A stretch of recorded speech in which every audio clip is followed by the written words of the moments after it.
afternoon. How's it all going today? Hope all is well. Gonna be playing some Genshin. Let's go and do this. Hopefully to go and grind out more on more things. Also go and complete the first quest of Sumeru.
Alright, let's do it properly now. Let's go and start the first quest of Sumeru.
my spear.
Made it to Sumeru, our next objective should be to head to Sumeru City and find a way to meet with Lesser Lord Kusanali. And speaking of Lesser Lord Kusanali, even though we haven't heard too much about her, she doesn't seem to be the same but even so, people call Sumeru the Nation of Wisdom, you know. If we can get a chance to meet the God of Wisdom, maybe she can give us some use, but... Paimon doesn't know the way to Sumeru City. Maybe we can climb up to that spot with the statue of the Seven on it. Even if we can't see exactly where the city is, at least we'll be able to... Wait a second. Look! Perfect timing! Now we can just ask for directions rather than wander around like lost... Hey there! We're not from around here and seem to have gotten a little lost. We'd like to ask for some directions. Huh? Did they not hear Paimon? Hey! You over there! Could you give us some direction? Huh?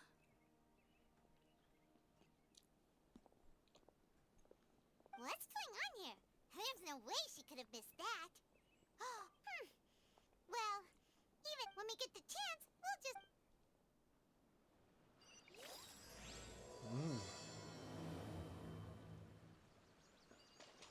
Come on, let's follow her. Just keep quiet. Make sure she doesn't notice us.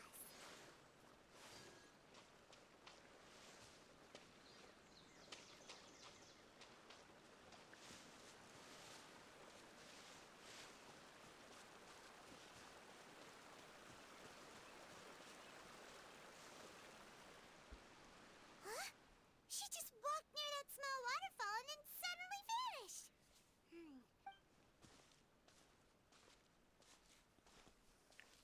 Paimon thought this cave would lead to a village or something, but, it looks... Look, she's sitting over there. Wait, she couldn't possibly be living here, could... What should we do now? Do we try asking her for direct... Alright then. It's not like we have anyone else we can ask. Even if she's not very friendly, we just need her to put... Oh! It's coming from that sensor over there. This is definitely not your typical place to call home, but at least it smells nice. Maybe living here wouldn't be too bad. Huh? What's the matter? You don't look too good. What? Is the smell making you feel sick? Strange. Paimon doesn't feel anything.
Interesting lore right there.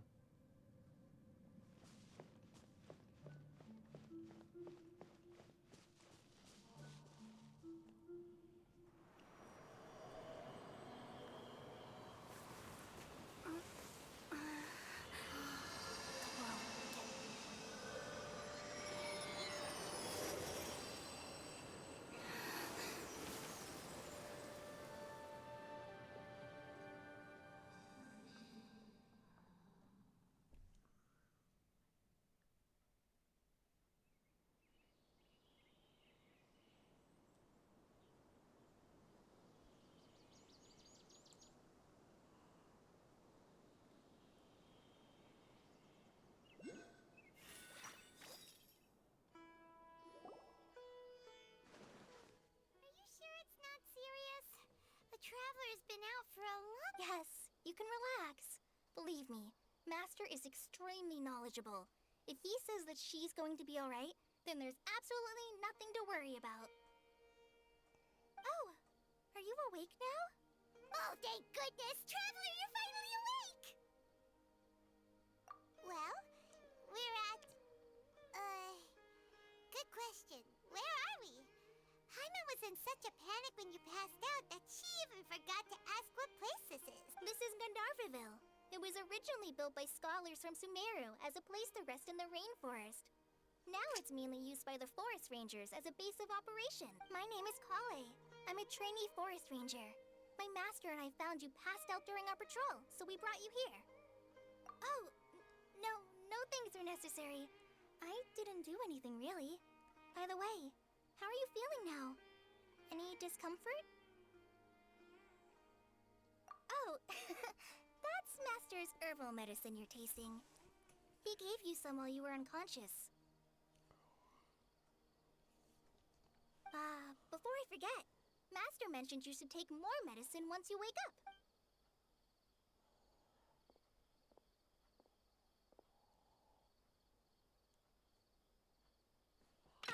Whoops!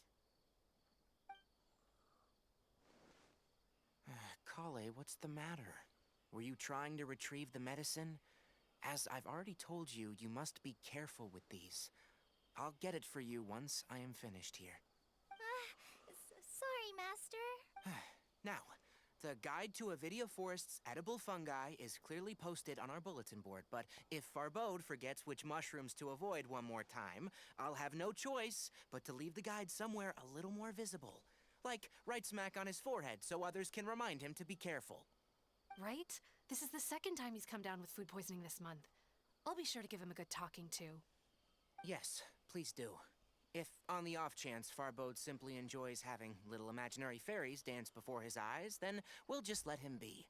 But the next time he requires any of our medicine, be sure to charge him accordingly.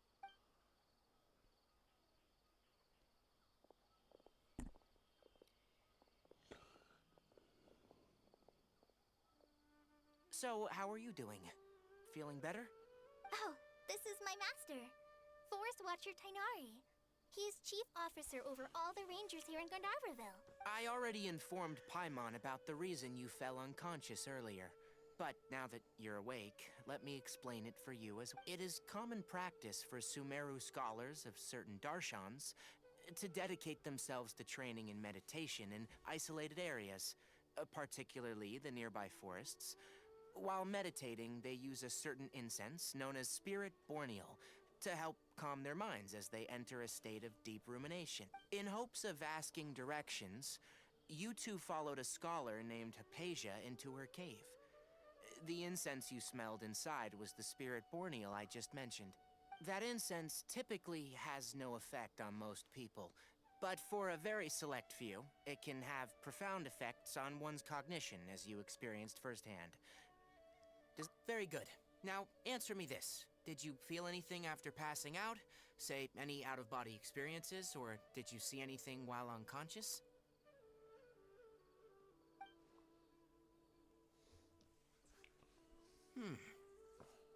Kale, let the others know to stop bringing their patrol logs here for now.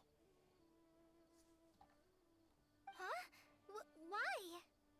Because these two will be staying here for the next few days. They can have my room, and I'll bunk with Amir. Now get a move on, and be sure to do as I've said. Yes, Master Tainari.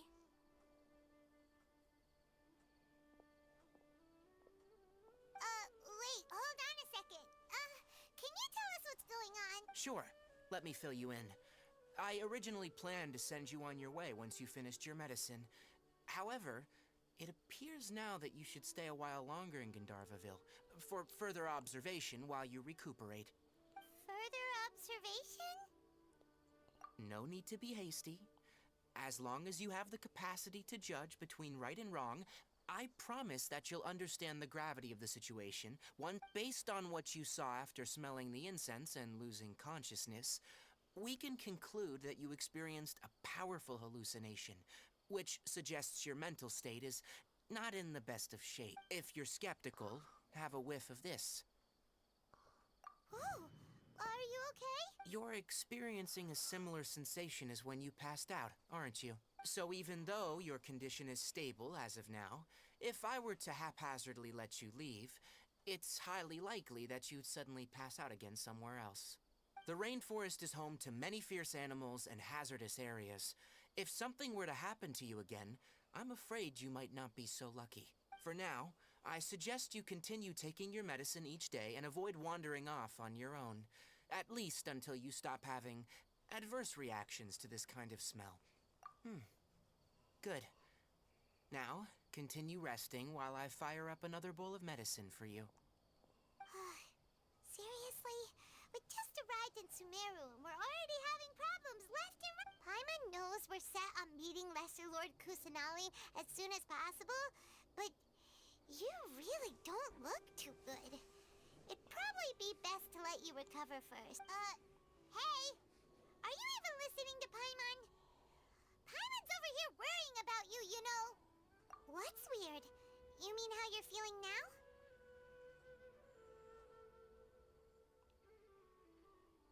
You mean the vision of tree roots and red skies you saw? But if those weren't hallucinations, what could they be?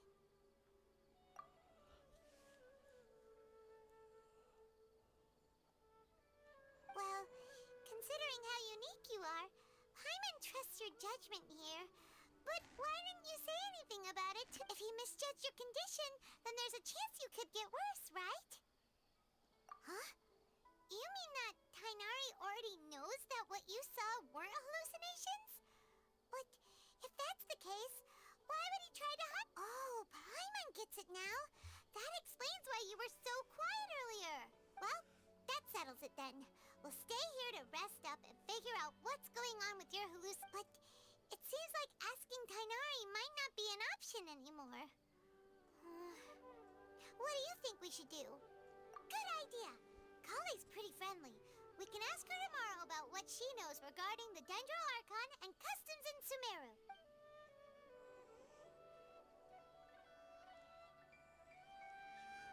Rise and shine! Come on, it's time to go find Kale!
All right, next let's see your right hand.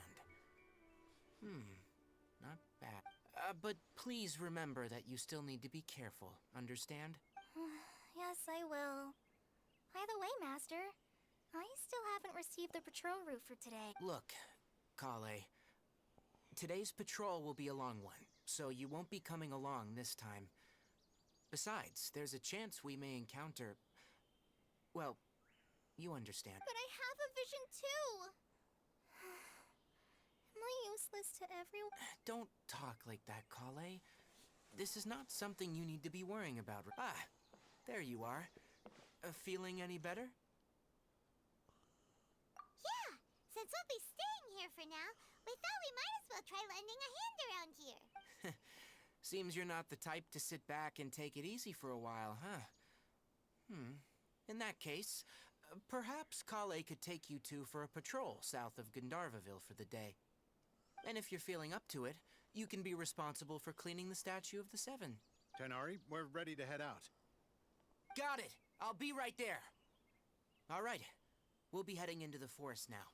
I'll leave any further details to Kale.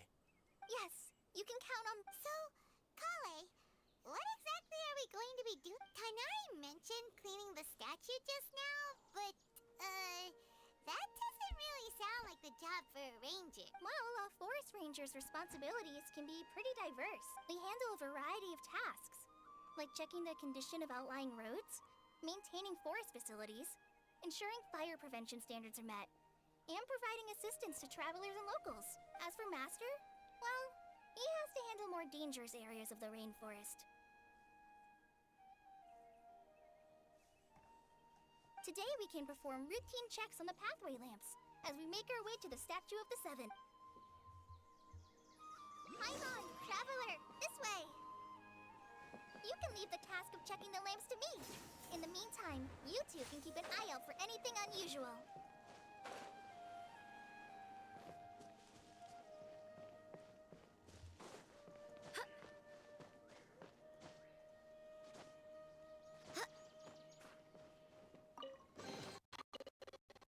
I hope the others find some.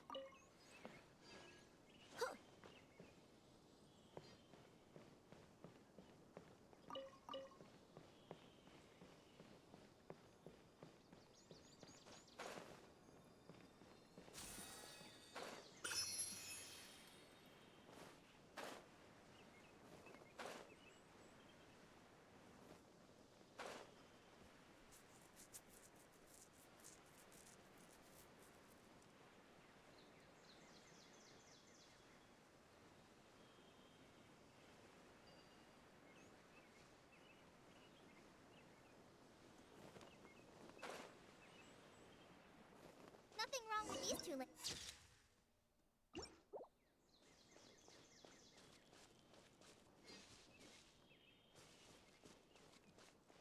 Oh, this lamp seems to be getting a little wobbly. Let me make a note of it. No problems with this lamp. Good.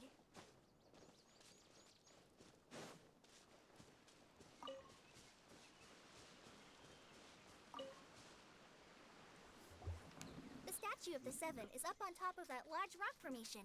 You must have seen it when you came down this road before. It's pretty high up there, isn't it? Don't worry. If you're afraid you can't make it up there, I'm sure Master wouldn't mind if you don't clean the statue. Oh? I guess I'll leave it up to you then. There's not much footing once you reach the statue, so be careful up there. Paimon will fly up with you and help you with those hard... by the way, Kale, do you know anything about the Dendroarchon? You know, what's she like? That depends. Are you referring to Greater Lord Rukkhadevata or Lesser Lord Kusanali? Huh? Greater Lord Rukkhadevata? Oh, is that the name of the former Dendro? Uh-huh. Greater Lord Rukkhadevata was Sumeru's first Dendroarchon. She created the rainforest as well as the wall of Samiel around the desert. Her works provided a means of peaceful living for everyone. To the people of Sumeru, she's not only a symbol of wisdom, but also of power and kindness. Unfortunately, she disappeared in a great calamity that occurred a few hundred years ago. According to what Master has told me, the sages later found the newly born Dendroarchon and whisked her back to Sumeru. To celebrate the reinstatement of their lost deity, the sages dubbed her Lesser Lord Kusanali and let her reside in the sanctuary of Siristaka. Uh-huh. Then what? Well, and then... I'm... Huh? You're not too sure? But aren't you from Sumeru? Yeah, I'm from Sumeru. But... Maybe it's difficult to discuss this topic with strangers. If that's the case, then don't worry. We understand. No, it's not that. I'm not trying to hide something from you.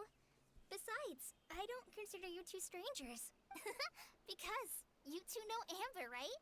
Wait, Amber? You mean... Yes, that's her.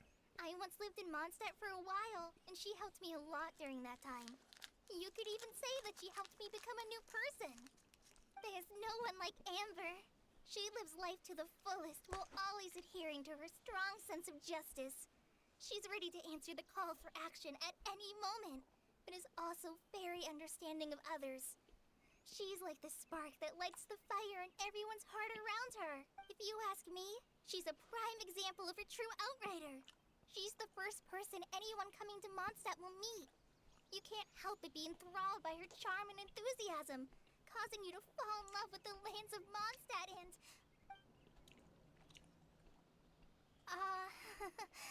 Sorry. Paimon thought the work of Outriders was a little different from what you just described, but one thing's for sure. You really like Amber. Sorry. I was rambling on just now. It must have sounded kind of weird. It's alright, Kale. Knowing that you're a friend of Amber somehow makes Paimon suddenly feel a lot closer to you. So, how do you know that we've met Amber? Well, after I returned to Sumeru, Amber and I have stayed in touch by writing each other letters. In one letter, she mentioned that Mondstadt was attacked by a fearsome dragon, but the city was saved by a mysterious blonde traveler and their floating companion. I knew you two were the ones she mentioned in the letter the moment I saw you. But, considering everything you've been through that day, I thought it'd be inappropriate to bring it up. So that's how you knew. Yep, so please know that you two have my complete trust. Really, I wish I could tell you more about the Dendroarchon, but I have been away from Sumeru for some time, and I haven't read any books. That's alright. You've already helped us a lot. We had never even heard of Greater Lord Rukkhadevata or the Sanctuary of Surasthana until you mentioned... Oh, I'm happy that was helpful. There is one thing I want to ask, though. Why do you two want to know about the Dendroarchon? So that's why you're here. Thank you for telling me your story. Don't mention it. We are friends after all, right? Alright, we have a statue to clean. You both have my thanks. While you two are up there cleaning, I'll go ahead and inspect the forest canopy. Let's meet back here shortly. I'll go check the...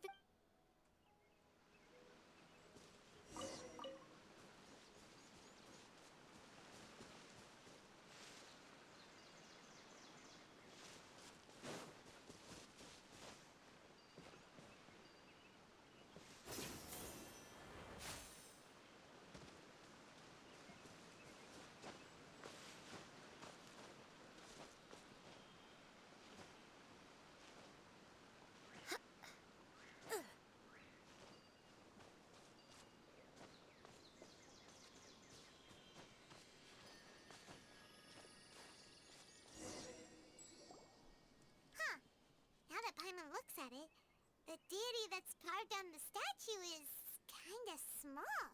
Do you think she's supposed to be Greater Lord Rukkhadevata or Lesser Lord Kusanali? You might be right. The statue does look kinda old. Well, anyway, we'll have to figure that out later. Let's get started on cleaning the statue.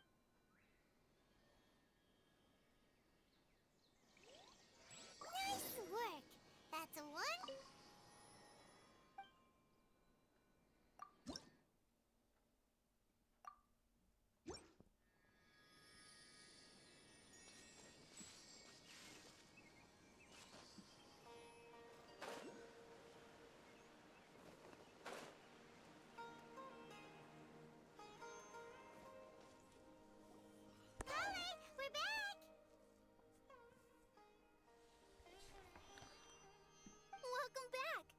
must be tired after all that climbing. Look, Yay, food! What kind of goodies? Hey, don't be a party pooper. It's not like Kale is a stranger or anything. Besides, the best way to compliment a chef is to show passion for their food. Xiangling taught Paimon that. I prepared a nice portable dish that forest rangers like to eat called pita pockets. I hope you'll like. Whoops! Ah, no, you dropped. Not to worry. I wrapped a few layers of oiled paper around each pita. They should be fine. Oh, whew. Paimon near. Those pitas are amazing! You're quite the cook. Thank goodness you wrapped them in paper. Paimon wouldn't have been able to sleep at night knowing something so tasty and. You really know how to compliment the Since you liked it so much, I'll be sure to give you a copy of the recipe sometime. I'll even include all my personal cooking pointers, so you'll be making your own pita pockets in no. Yay! Thanks, Kale! It's hard to believe someone as diligent as you could have clumsy. Oh, I guess it happens from time to time. So, Kale, don't you think that Tainari's a little too strict with you? He won't let you touch anything without his permission. Paimon knocks stuff over all the time flying around the Traveler, but she's never said anything. Everyone has their clumsy moments. No, you've got the wrong idea about Master. Sure, he may seem a bit harsh at first, but with some time, you'll see that he's actually very kind-hearted. I've heard the veteran rangers say that Master is from some ancient and mysterious race that is known for their cunning wit and reclusive nature. But Master's actually very kind at heart. Oh, by the way, you've heard of the Academia, right? Well, there's a group called,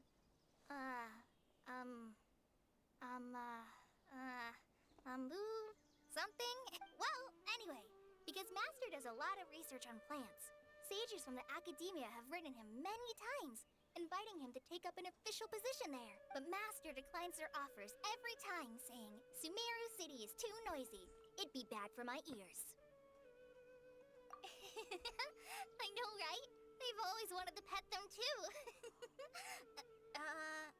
Anyway, Master could have easily left the rainforest to take up a position at the Academia, but he chose to stay here instead as a forest watcher, helping the locals every day and passing on his knowledge to trainees.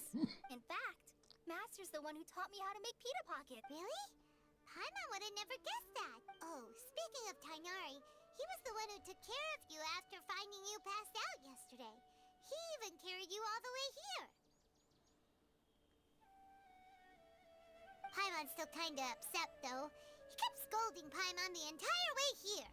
Oh no, I'm sorry. Master might have been overreacting a little, but it's mostly because Paimon wouldn't stop yelling, Why, oh why? Is she going to die? It probably started to get under Master's skin after a while. Hey! Don't laugh! Paimon was genuinely concerned about you. Hey! Now even Kale started. Ugh, that's it! Paimon won't forget this. It's time for some Paimonial. No! Don't touch me!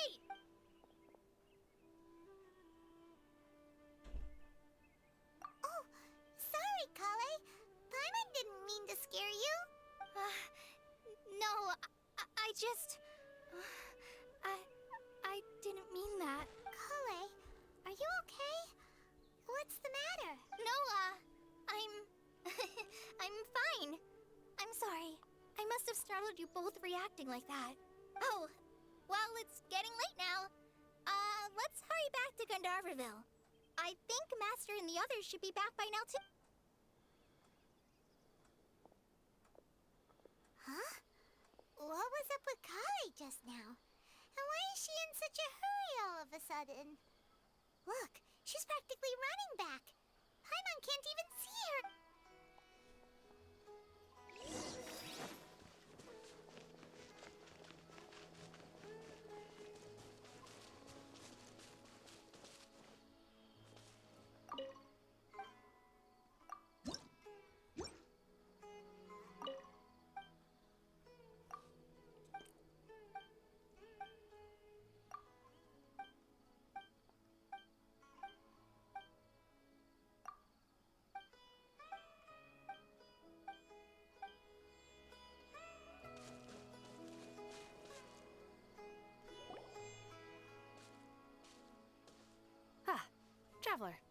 You've returned. Yep, we're back. Have you seen Kale by any chance? Oh, Kale? Yes. I saw her go into her room just a moment ago. Oh, okay. Guess we'll just have to wait and talk to her tomorrow.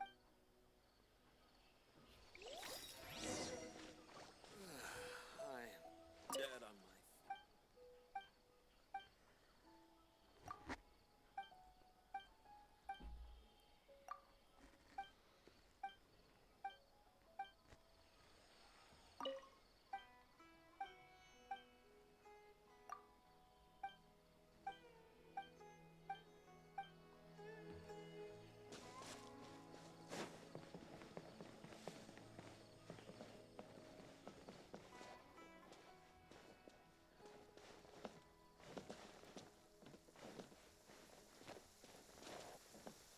The rain won't slow me down.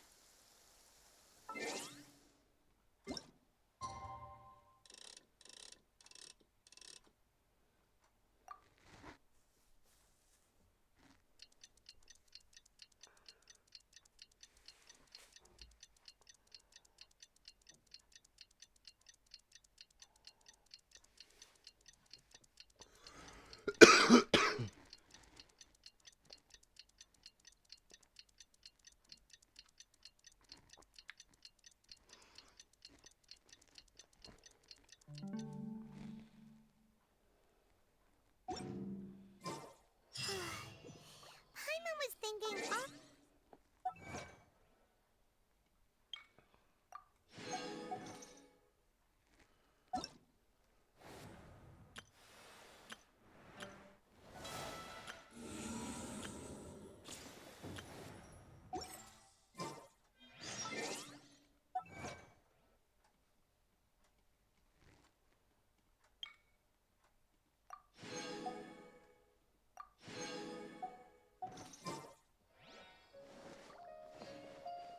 maybe she's in a better mood now.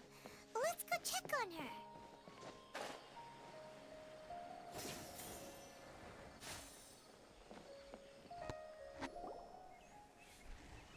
Ah, it's you two.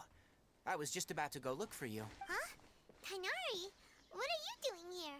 Where's I came to check on Kale's condition. To put it simply, she's not well. You mean she's sick? How could she be... Oh, wait a minute. Could it be because of what Paimon did yesterday? No need to worry. Something as small as you could never harm her. This sickness is something that Kale has been dealing with for some time. Kale has been more excited than usual since you two arrived. A little too much so, to be honest. She hasn't remembered to take care of herself. I suppose it's understandable, though. She hasn't been around anyone she considered a friend for some time now. It must have been refreshing for her to have you two here. So, Tainari, what's really wrong with Kale? Let's take this conversation elsewhere. Kale just fell asleep after taking her medicine. She needs some peace and quiet.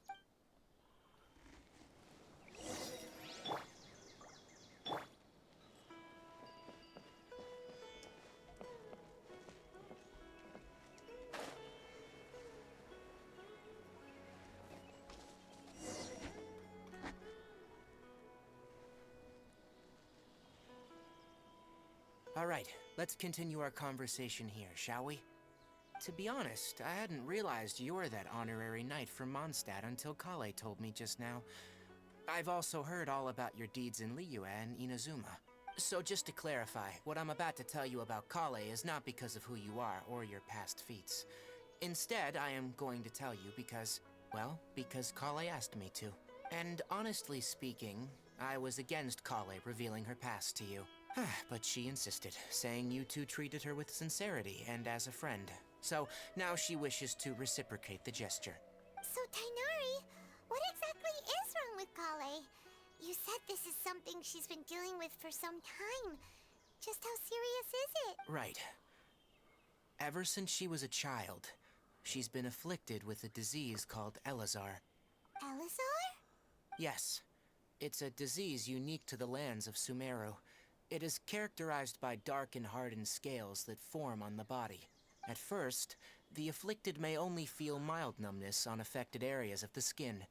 However, as the disease progresses, one may begin feeling fatigued and even experience peripheral paresthesia. In its final stages, the disease strips a person of the ability to control their own body, and they effectively become completely immobile. That sounds terrifying. Wait, hold on. So when Kale seemed to be acting a little clumsy earlier, it was because... Correct. That would be the effects of Elazar, which is precisely why I do not want her carrying or holding anything, lest she ends up hurting herself. With appropriate treatment, the disease can be effectively controlled before it progresses to a more serious stage. However, there is unfortunately still no true cure for Elazar. Nevertheless, Kale's mother still hoped that there was something out there. She handed Kale over to an organization known as the Fatui after one of their members lied and said they had a cure. What? The Fatui? Ah, it appears you already are familiar with them. That'll save me some explanation. Anyway, the person who eventually rescued Kale and brought her to me for care said that she had been given to a harbinger known as the Doctor. I have no idea how this doctor managed to do it, but her case of Elazar was completely stable for all the years that Kale was with them. However, Kale's days with the Fatui were anything but pleasant. Kale is a resilient individual and always tries to appear cheerful, but her experience with the Fatui has left deep scars. Even now, she can still feel deathly afraid of someone touching her. Oh, Paimon had no idea Kale's been through so much suffering. Oh, by the way, Paimon, Kale wanted me to tell you that she's sorry for scaring you yesterday. She also wanted both of you to know that she's sorry for hiding her illness. She doesn't need to apologize. None of this is her fault at all. Well said. I hope you'll get a chance to tell her that in person the next time you see. Kale once thought that it would be impossible for her to have any real friendships. I trust that you two will never let my trainee experience such emotional pain again. Don't worry, Tainari. We'll take good care of her. Well, it's not too serious at this point. She overexerted herself the last couple of days, which is what led her to break down this time. As long as she has taken her medicine and gets plenty of rest, she should get better. Though I must admit that Kale's condition was much more stable when she first arrived here in Gandharvaville. She was interested in the work of the Forest Rangers the moment she saw us. I could see that she was serious about learning, so I felt compelled to ask her to join us. Her stamina has gotten much worse recently. Though a moderate amount of physical exercise is always necessary, I'm afraid the long-distance patrols are a little too much for her now. Alright, now that I've told you about Kale's past, I think I'll head into the rainforest to find some ingredients needed for her medicine. I'll see you two later. Yeah, we'd like to do something to help Kale too. Alright, but I must warn you two. The rainforest is a dangerous place, especially for someone who's still recovering, like the Traveler. You must follow closely and listen to every instruction. No problemo. Let's go then.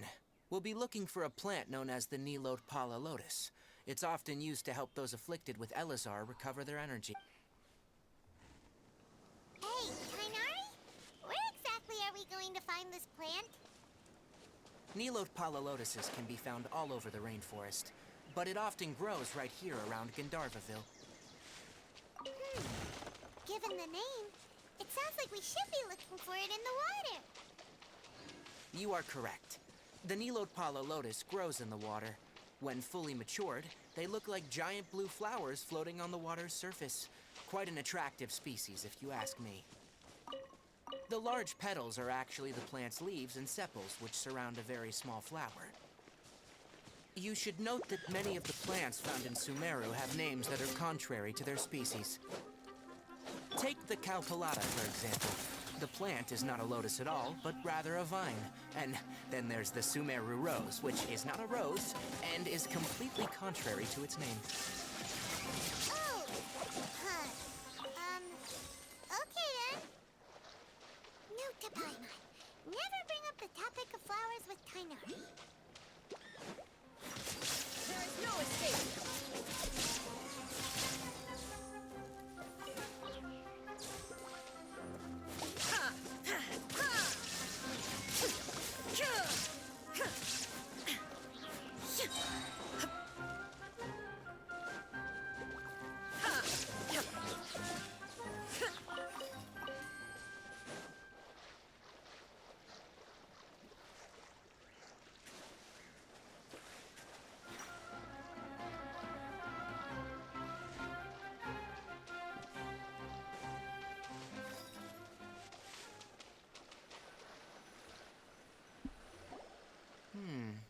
There should be Nilode Palalotuses growing somewhere in this area.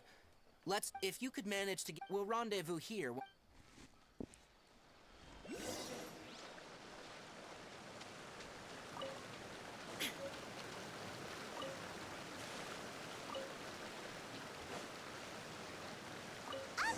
we've gathered enough Nilode Palalotuses. Let's head back to meet Tainari.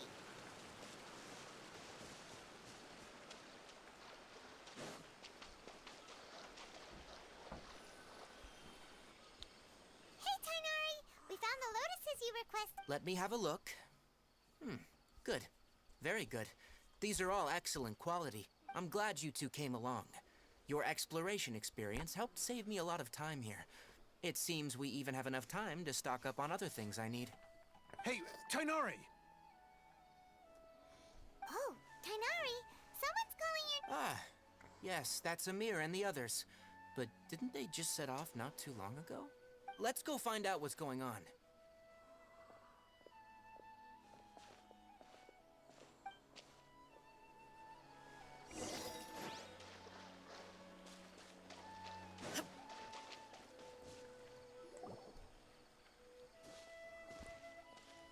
Tainari, thank goodness we found you here. We were just about to head back and find you at Gandharvaville. What's going on? We just discovered a withering zone. The withering is back? But the patrol route you were on should have been already cleared just a week ago.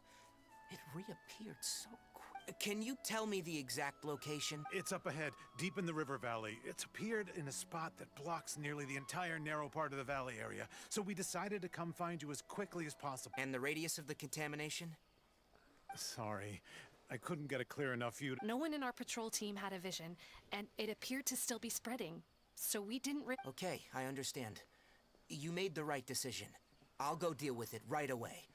In the meantime, please guide these two back to Gandharvaville. Wait, Tainari, why don't you let us help you? You two have only just arrived in Sumeru. You're still unfamiliar with many things in these lands. There's a unique type of anomaly that occurs in the Sumeru rainforest. It's called the wither. The affected areas not only cause nearby vegetation to wither, but it's also lethal to wildlife and even people. If you don't carry a vision, then you should think twice before approaching. Yes, Amir is absolutely right. I wasn't kidding when I said the rainforest is a dangerous place. As Amir said, only someone with a vision, that is, the power to manipulate elements, will be able to resist the withering's corrosive effects for a... That's right. If any of the forest rangers without a vision come across a withering zone, we first make a record of the location and then have a ranger with the proper abilities deal with it, like Tainari here. Only someone with a vision can venture within a withering zone and find a way to deal with it. But you don't seem to carry a vision. Don't worry, she may not have a vision, but she's a real pro at using the power of the elements. Seems the rumors about you were true then. In that case, all right, you two may accompany me. We typically only teach visitors how to identify the withering as they're about to leave Gandharvaville. We'll make an exception today and show you what it looks like.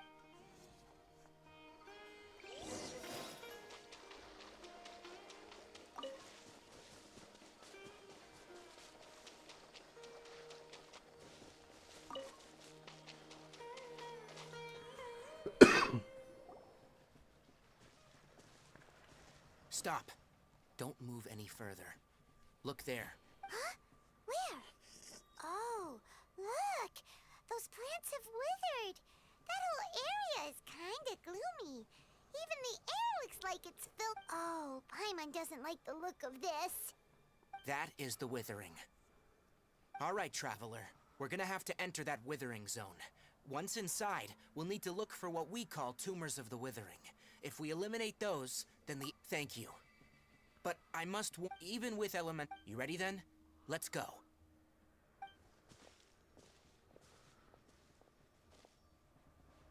First, we must locate any branches sustaining the withering zone.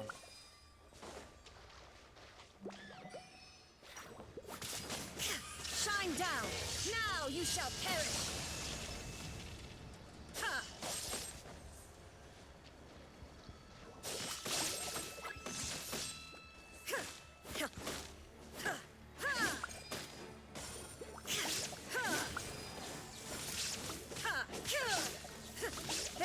escape!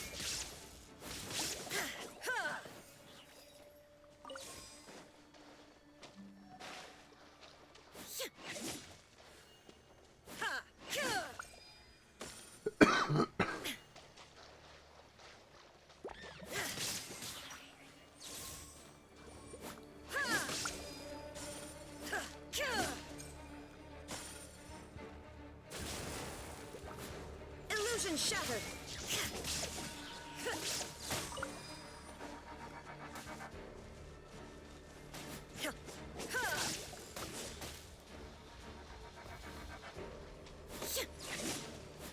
Shine down!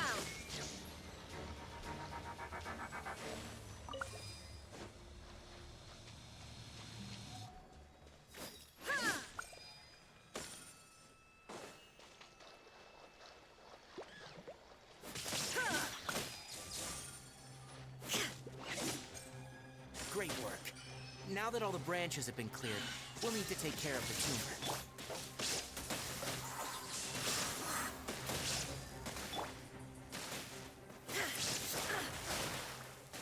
Now, destroy the tumor of the withering.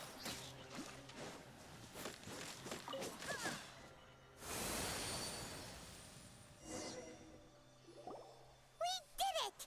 Everything's returning to normal now! Yes. Thanks to you two, we were able to quickly restore this area back to normal. Tainari? You make it sound like we did well, but why does Paimon have the feeling you're worried about something? It's that obvious, huh? Alright. It's like recently, the rate at which withering zones appear has been increasing. Even though we were able to quickly clear that withering zone, it won't be long before another one appears. If that simply meant more work for me, then that wouldn't be an issue. But it's far more severe than that. The withering is leaving lasting effects on the rainforest itself. For instance, even though we cleared out the withering zone, many of the plants that were affected will not recover. This presents a crisis for the ecosystem itself. Many plants in the rainforest are already in decline, directly and most disturbingly, as the appearances of withering zones have started to increase, Kale's case of Elazar has also become more serious. Huh? Well, why is... I'm still not sure of the exact reason. However, I've received word from acquaintances at the academia that similar cases are being reported for patients with other conditions. No, none that we know of. The withering has been recorded in Sumeru for millennia. It's said that it originates from the depths of the world. Oh, by the way, have you heard of Irminsul before? Irminsul is a tree located deep beneath the surface. Although it isn't like any tree we know in a biological sense, you can basically think of it as a large tree that grows downwards rather than upward. I'm sure you've heard of ley lines, right? They're like the roots of Irminsul. Ley lines the Dendro Archon is known as the god of wisdom because her consciousness is directly connected to it. It is also said that the Dendro Archon's power is a manifestation of her. And as for the withering, its emergence is related to a disease that's affecting it. That's right. My ancestors learned of this from Greater Lord Rukkhadevata's familiars a long time ago, but even those mysterious creatures did not know of a cure for Irminsul. I'm afraid we Rangers will be battling the withering zones here for a long... Alright, that's enough on this topic for the time being. Now that we've taken care of things here, it's time for us...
Tainari, you all made it back. How did it go? The withering zone you reported has been taken care of. No need to worry. Huh? Wait, is that? Oh no, Hypatia!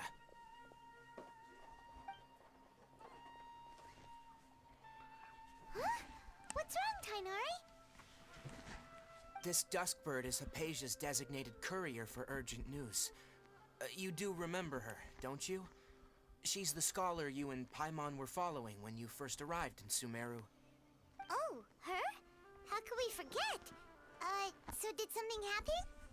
Let me see what's written in the letter first. So what's it say? And what's with that weird expression on your face? Just let Paimon read it. Huh? All Paimon sees are 3 squiggly lines. Yes. Allow me to explain. After we brought you from Hypatia's cave to Gandharvaville, Hypatia resumed her meditation. She must have just finished. It's been nearly 3 days since she's had anything to eat, and it appears she's forgotten to prepare some rations. This letter is her asking us for help. We need to go. What? You mean she's been sitting there for 3 days? Hey, wait, how did you know all that from just a few lines on the page? Well, obviously because this has happened before. Last time she drew 5 lines, and by the time we found her... Well, I'd prefer not to remember that. Needless to say, Hypatia's been through worse, but we should still get to her as quick... I've got some emergency rations set aside for times like these. Paimon, Traveler, could you two bring these to her? Wait, you want us to bring her the rations? But will the Traveler be okay if her cave is still... Let's find out. Here, Traveler, take a smell and see. So, how do you feel? Huh? Really?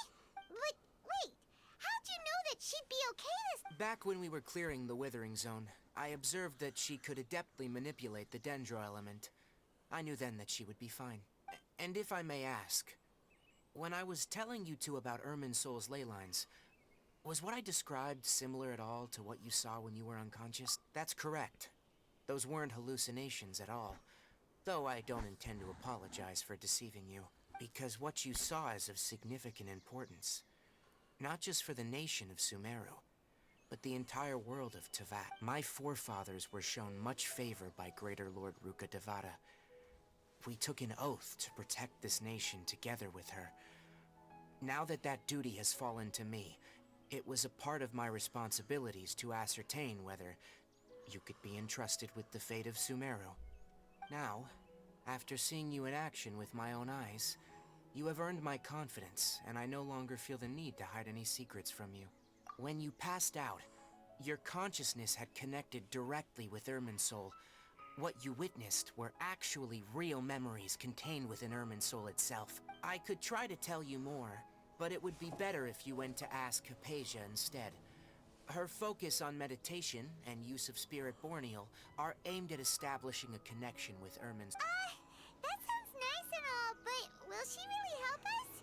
Seriously, she completely ignored us the last time we tried talking to her. That was because when you ran into her, she was in a special phase of her training. During that time, she must avoid communicating with others. Please, wait here for a moment.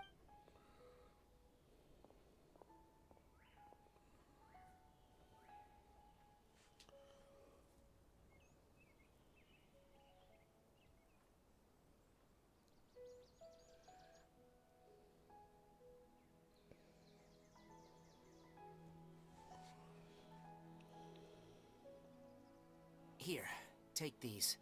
It's a meal I packed for Hypatia, as well as some other ingredients. I'm sure it'll... Also, here's a letter that I would like you to give to her. Just show it to her, and she'll answer any questions you may... No, I should be the one thanking you. You've both been a great help these last few days.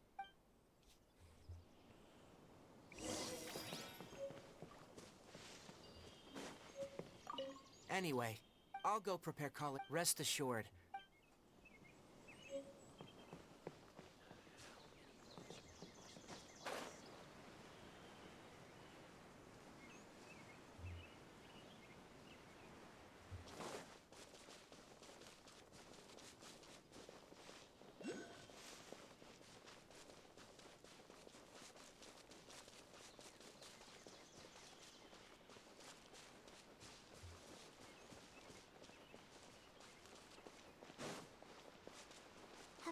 should still be in the cave.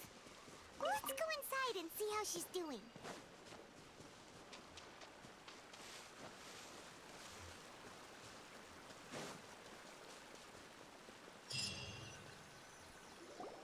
Hello?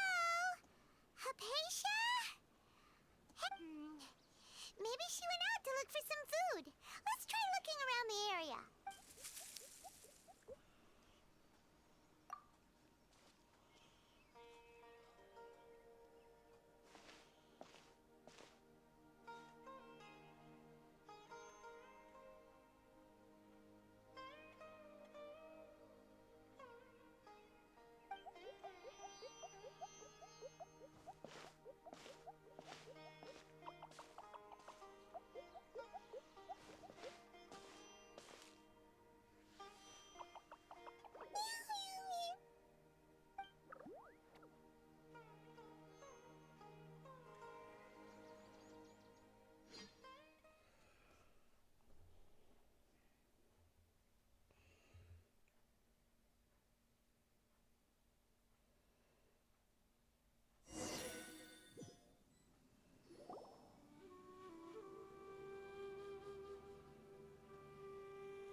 There you are! Hypatia, are you... So hungry. There's no way we can get her to eat in her current condition. Huh? Wait. Why does it look super foggy outside all of a sudden?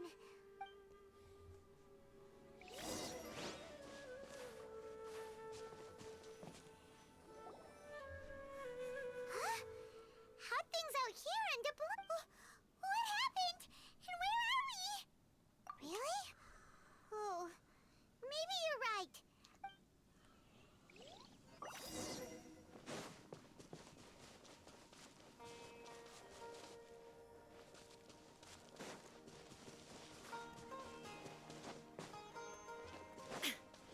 This is what happens when you hallucinate too much. Wow,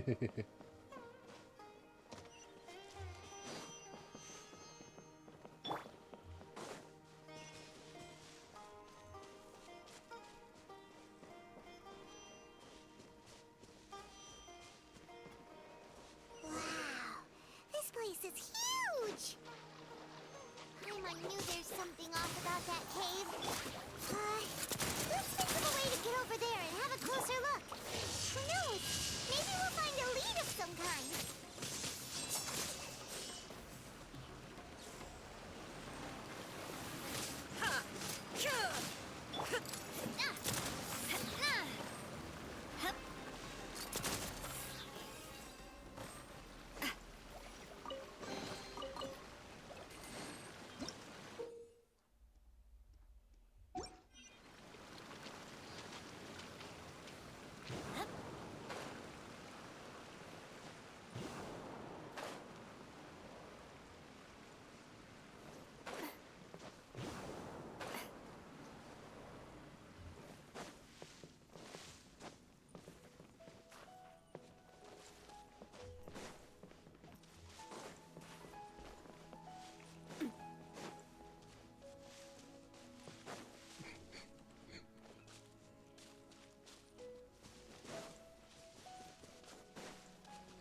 Suma shines eternal!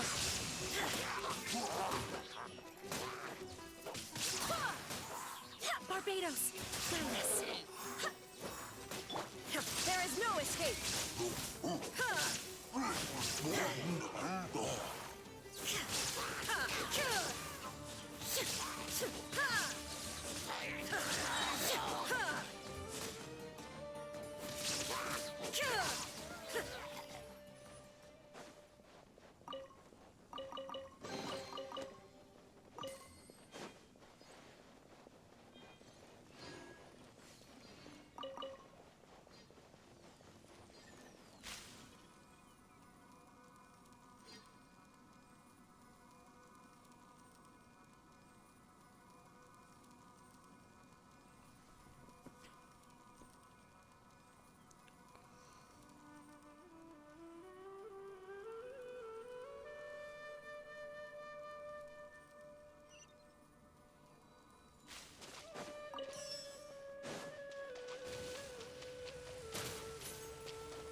Hang on, I'll be right back shortly.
Okay, back again.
Travel.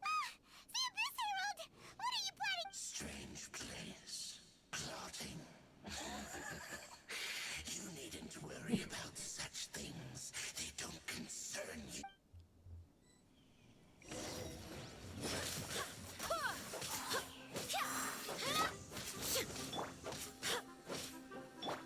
Now you shall perish. Shine down.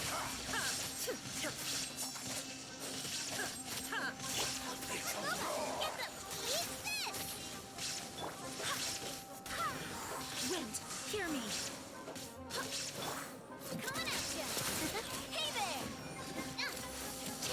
Proper send-up! From the Spino. Illusion shattered.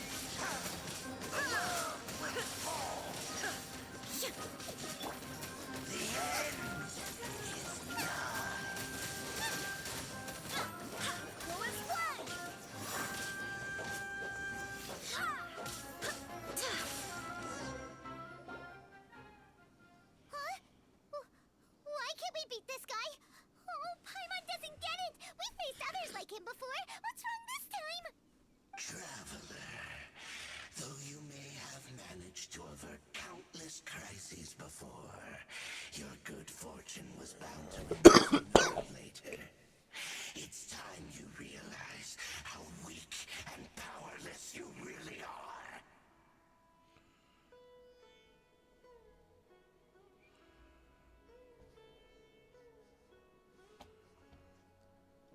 Your brother. Oh, pitiful traveler. Are you really so ignorant? Or are you just living in complete denial? His Highness has long since forsaking you. Your meager existence in his eyes is that of an annoying bug, only to be stepped up. The bonds of love and family which drive you to find your sibling are utterly gone.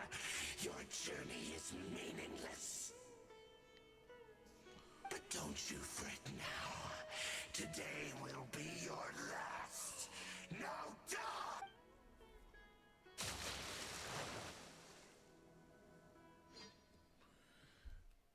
I won't allow you to win. I'm tired of this guy.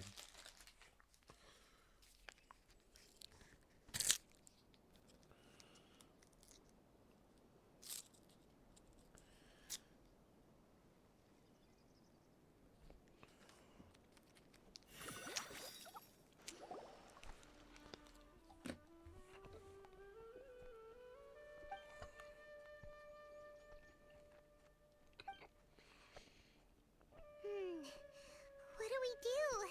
We haven't seen Hypatia anywhere. Oh, there she is! Quick, let's see how she's... Well, the good news is that she's still conscious. Hey, why'd you drop her food on the floor like that?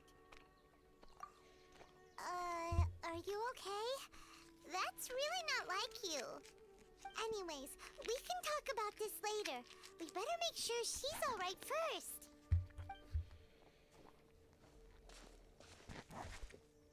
Yeah, someone's messing with our dreams, 100%. Whoa!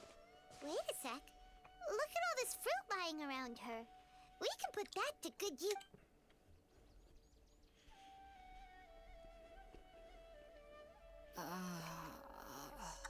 Who is there?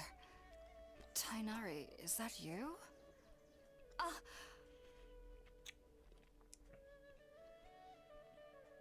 Huh?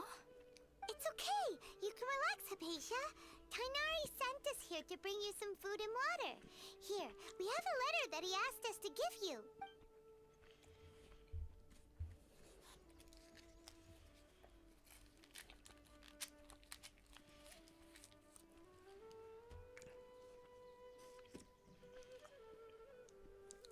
I see.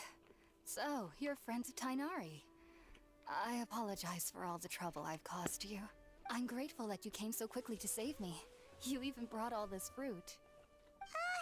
Well, actually, we didn't bring the fruit. It was already here when we arrived. We were kind of wondering about that, actually. When we found you here, there was all this fruit lying around and even some juice dripping from your lips. How did you end up like this anyway? Oh, really? I seem to understand now. All the fruit was likely from my, neighbor. Must have come by and saw me like this. Your neighbor? You mean there's someone else living nearby? Oh? So you're able to see them too?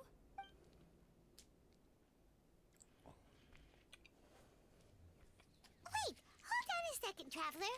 You say that before we arrived, you saw some mysterious creature and suddenly had a strange dream? Isn't that a little too crazy to believe? No, I actually do believe what the Traveler is saying. I myself had a similar experience once before and ended up scaring my timid little neighbor here. You needn't worry. They mean you no harm. They only dragged you into the dream because they hoped to buy themselves a little time in order to scurry away. So, Hypatia, just what kind of creature is your neighbor exactly? I'm not sure what it's called, to be honest. But I do know that they have some sort of deeper connection with the Dendro Archon. I know this because the first time I saw them was also the exact day my consciousness was able to form a connection with Irminsul. Even after I opened my eyes and stopped meditating, my heart was still pounding, and my mind was racing with all the knowledge that I had touched. And at that very moment, I suddenly noticed a small figure at the opening of the cave. In my curiosity, I began to walk over to the creature. They must have already been used to me living in the cave, because they didn't seem to mind me approaching them. They just kept doing whatever they were up to. It wasn't until I crouched down next to them that they suddenly realized that I could see them. Oh! And then? And then I had a dream. By the time I came to, they were nowhere to be seen. I was convinced they'd never show up again. But sure enough, I saw them nearby a few days later. And they weren't alone. I feel like they aren't as afraid of me as the first time I approached them. But I never would have expected them to save me. Yes, no doubt about that. By the way, Tainari mentioned in his letter that you had questions for me regarding Irminsul. Sorry about that. Sounds like just drinking juice still isn't quite enough for my stomach. Well, if somebody hadn't dropped the food earlier... Anyway, looks like we'll need to prepare something ourselves. Besides, Paimon's getting hungry too. All right, we're up, traveler. Today's menu will feature sweet madame and a radish veggie soup. You'll love them, Hypatia. They're our specialties after all.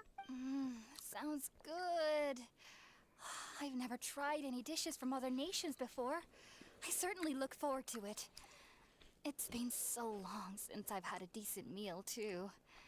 To be honest, the last time had to be when Tainari came to visit.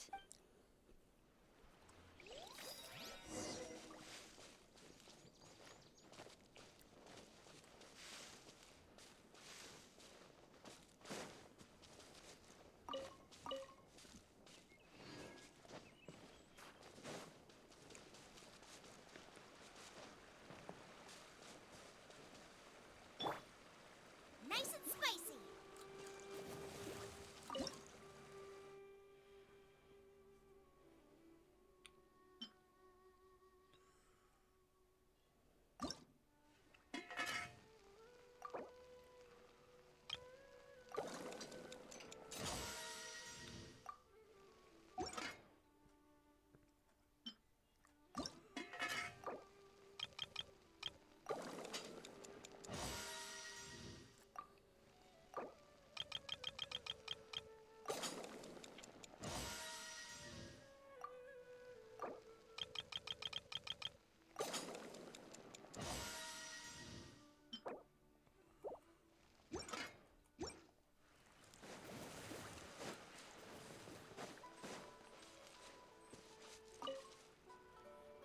Are you already finished cooking?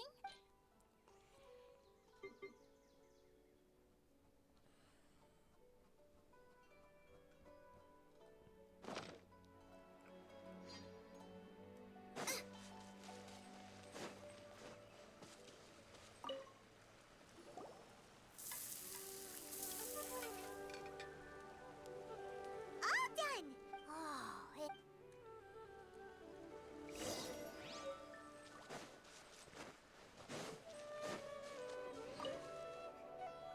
Are you already finished?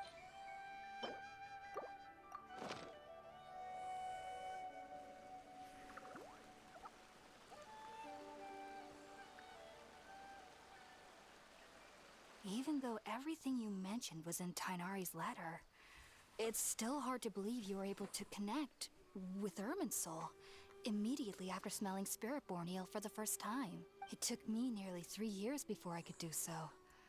And everyone at the Academia even lauded me as a genius. You should know that some researchers spent their entire lives without ever successfully connecting with Irminsul as you have. So why does this incense allow people to connect to Irminsul? The ingredients used to make Spiritborn eel primarily consist of plants created by Greater Lord Rukkhadevata.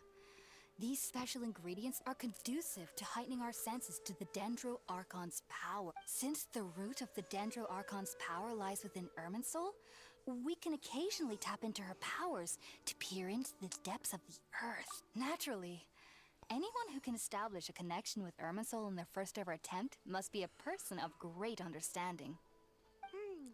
Makes sense. But Paimon's got a question. Why was she sensitive to the smell of those plants for such a long time? That was primarily due to her body's unique constitution. Stimulated by the incense, she could perceive the Dendro Archon's power and experience the sensory overload, hence the adverse reactions. Taking in any scent similar to the ingredients of Spiritborn eel would cause adverse effects. Not to worry though, it appears you've already fully recovered. Technically, your body should still be sensitive to the powers of the Dendro Archon, But unless you're using intentional meditation techniques, the scent of spirit-born ale should no longer trigger such reactions. Whew. Well, that's a relief.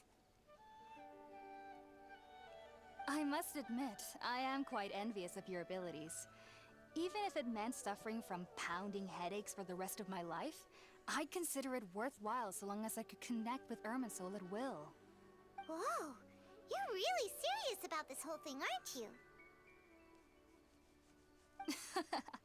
I am a researcher after all. As a member of the Ritaoist Darshan at the Academia, my main area of research is the stars and their connection to the fate of living beings. But there is still so much we don't know, especially regarding the mysteries that lie in the starry skies. Which is why I must turn to the all-knowing Irminsul for answers. If only my perception wasn't so limited. Unfortunately, I cannot guarantee that my every attempt to attune with Irminsul will be successful, or that doing so will leave my consciousness intact. I am currently in the stage of training known as Satyavada life. Many researchers in Sumeru have lost their minds while seeking to attune with Irminsul during this stage. Sages have said that Irminsul contains divine knowledge, and touching such knowledge without the proper preparations and abilities will only lead to one's mind caving in on itself. That's why we meditate alone. We need to ensure that our minds will be calm while minimizing the possibility of involving anyone else. Whoa, so knowledge from Irminsul could be super dangerous. Don't you ever feel afraid of the risk, Hypatia? Of course I do.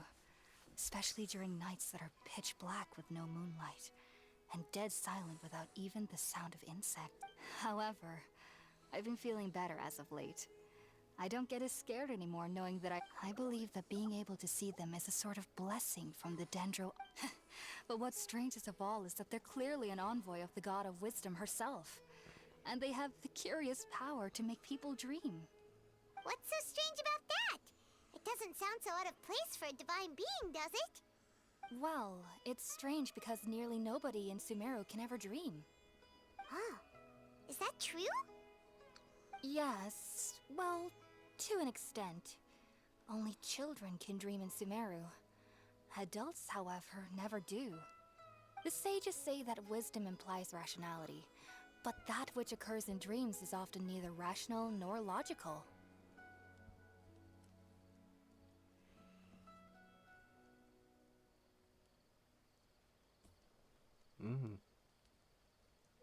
Yes, if one struggles with anxieties, those emotions could influence their dreams. The fact that the people of Sumeru do not have dreams is seen as a blessing by the sages. They believe that Greater Lord Rukkhadevata, the god of wisdom, is keeping us away from the foolish delusions you encounter in your sleep. I was born into a family of scholars in Sumeru City. Ever since I was a child, my parents would always tell me that I'll know I've grown up once I stop dreaming. I studied hard, enrolled as a student in the academia, and went on to become a researcher. Sure enough, I never dreamed again. But then, on the day I scared the little Aranara, I suddenly saw a dream again. It was incredible. Though I don't exactly remember what I saw, I clearly recall the feeling. I suddenly felt like I was a child. Back then, I was foolish and ignorant as any youth would be. But I was free of fear. Maybe dreaming isn't as bad as we've made it out to be. Just be sure not to speak of this if you travel to Sumeru City. They'll look at you as if you've lost your mind. So, do you have any thoughts about the things she saw when she connected with Irminsul? Sorry. I'm afraid I don't have any answers as of now. All I can say is that what you saw is a memory contained within Irminsul World Forget Me. What could that possibly mean? If only I could ascend past Satyavada life and begin Paripurna life. I might have some more answers for you. If you two are ever in the area again, please be sure to come and see me. There's no need to be thanking me. You two are my saviors. Besides, I'm already looking forward to tasting some more of your cooking.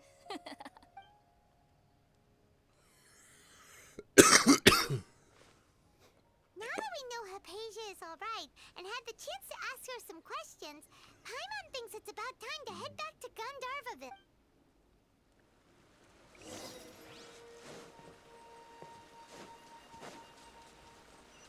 Race you!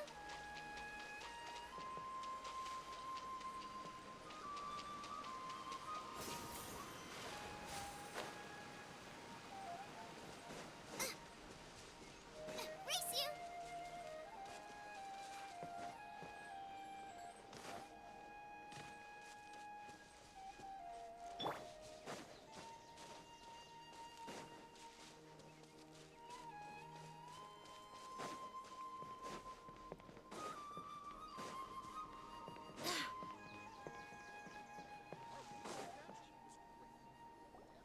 Think about it, Tainari. Refusing to join is tantamount to burying your head in the sand. I understand that you're a forest watcher and that it's your duty to combat the effects of withering zones. But isn't it evident that such work is not a lasting solution to the problem? As Sage Kage clearly stated, your presence and guidance in Sumeru City is pivotal in finding a cure for Irminsul. How could you possibly refuse? Keep your emotions in check, Gulam. Let's at least listen to Tainari's reason for declining. We're here to invite him to the Academia, not to cause a scene. Sage Kage, I am truly honored that you came here in person, but I'm afraid I must still decline your invitation. I am merely a forest watcher. How could the great minds of the Haravatat have any need of someone like me? Well, it turns out that your refusal letter had some implications on your master's reputation. He is a renowned sage of the Immorta, after all. So now I've come here in his stead. I see. Well, I figured that given his temper, he would come here and berate me personally. Tainari, your master is an integral part of this effort, and now he requires your assistance. And what exactly does my master need of me, Sage Kage? You'll know once you've arrived in Sumeru City, that is. And, how long will I be required to stay? There's no definite answer as of now. Do you mean to tell me that, despite coming all the way here to Gandharvaville, you still can't answer the questions I laid out in the letter to my master? If that's the case, then I'm afraid I cannot give you a definite answer either. Tainari, but you... So be it. Come, Gulam, we're leaving.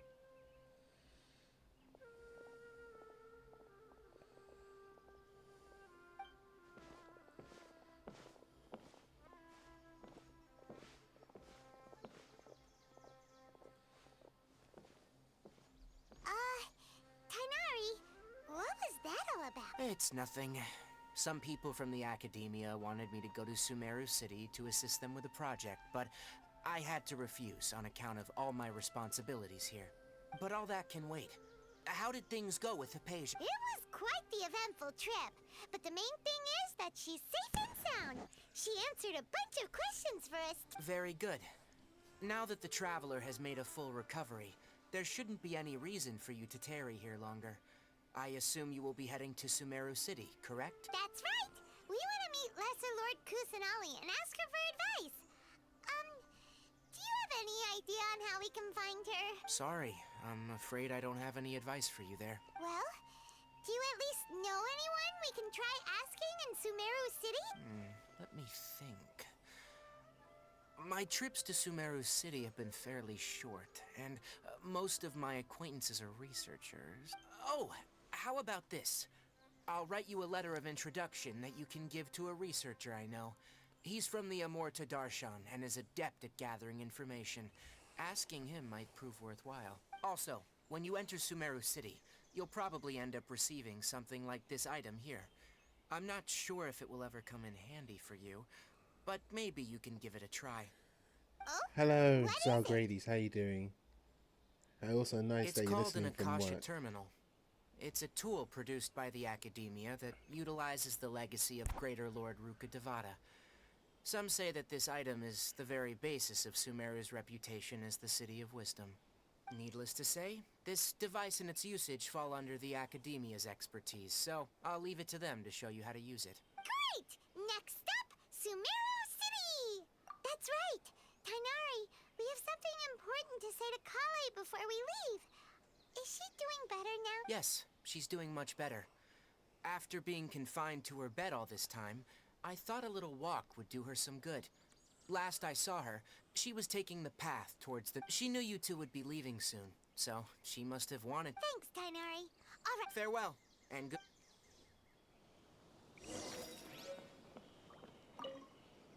Kale is waiting at the northmost crossing. Don't you worry about... Kale is waiting at the northmost... It seems there's a... But I can't afford to... Given that my Kale is waiting at the northmost... Farewell.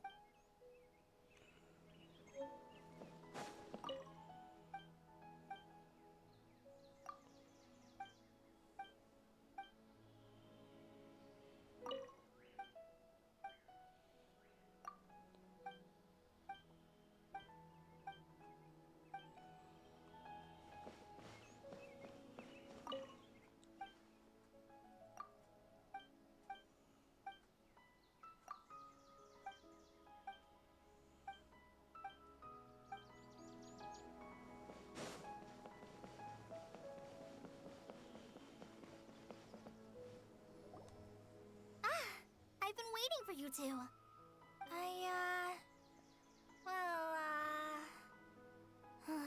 Never mind. I guess I should just wish you two a safe and successful journey. Thanks for waiting here just to see us off, Kale. We're headed to Sumeru City.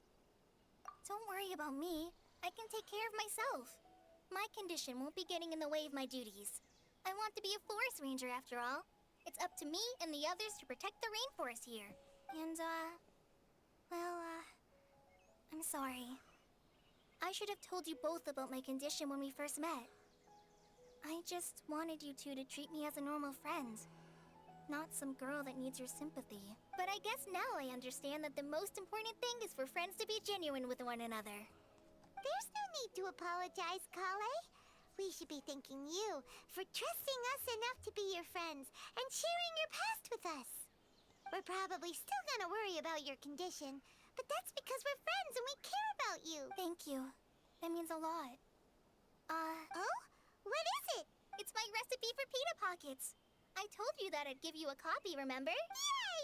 Thanks, Kale. I hope that whenever you eat them, you'll both remember your time here in Gandharvaville. Well then, I, trainee Forest Ranger Kale, bid you both farewell. Please visit Gandharvaville again. The Rangers will always be ready to assist you here. I hope you have a safe trip to Sumeru City. I'm much better now, even though I'm not... Oh, and Traveler? If you ever see Amber knows about my case of Elazar. I guess I just don't want... All right, I hope you have a safe trip to Sumeru... His culinary techniques are very... The last time I went... I hope you have a safe trip to Sumeru... See you later!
One moment, please, you two. It appears this is your first time visiting Sumeru City. Oh, yeah, that's right. But how did you know that? Because there's currently no information on either of you in the Akasha. But no need to worry, that won't prevent you from entering the city. In fact, the Academia conveniently provides each traveler to Sumeru City with a device. Perhaps you two have heard of the Akasha before. It's our beloved Greater Lord Rukkhadevata's lasting legacy. A treasure trove of collected... After centuries of tireless research on the Akasha, the Academia created one of its most ingenious inventions, the Akasha Terminal. As long as you are within Sumeru's borders, you may use an Akasha terminal to connect directly to the Akasha and access any knowledge you need. I should mention that due to technical limitations, the operation of Akasha terminals will be much smoother and more effective in large cities such as Sumeru City and Port Ormos. Oh, so this is the thing that Tainari was telling us about. It sounds pretty amazing. You two are quite fortunate. Until recently, it was standard practice to only issue Akasha terminals to outlanders who spent an extended amount of time in Sumeru.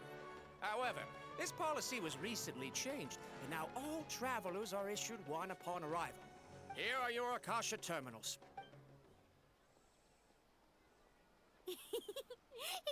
To activate it, simply hold it in your hand and say the following phrase to yourself. May the mighty God bless us with their voice of wisdom. Oh, since this little doodad lets you access knowledge, maybe we can use it to find a way to meet Lesser Lord May the mighty God bless us with their voice of...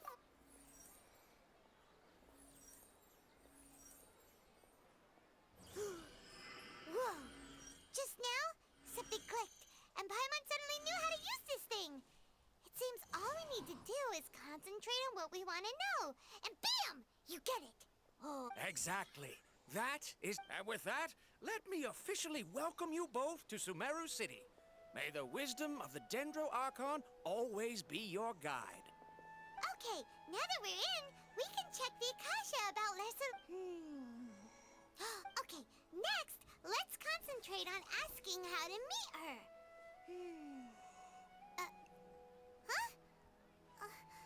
Paimon doesn't sense anything. Oh, come on! Focusing on this question feels like when you have something you're trying to remember and it's on the tip of your tongue, but you just can't think of it.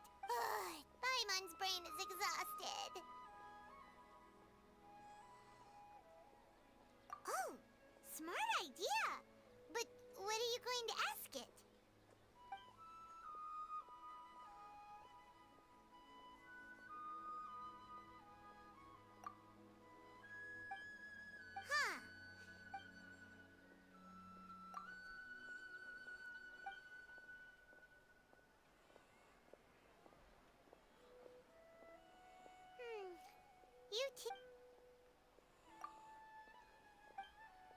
Uh-oh.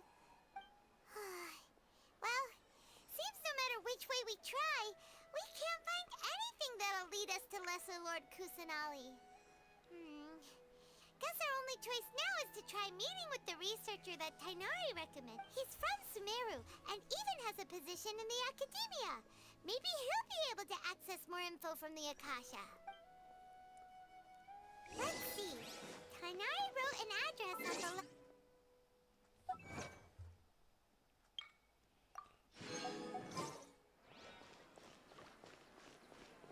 Let's head over and have a look. Hello, are you Rohawi? Yes, that's me. Can I help you? Great! You see, Tainari sent us here... What? Tainari?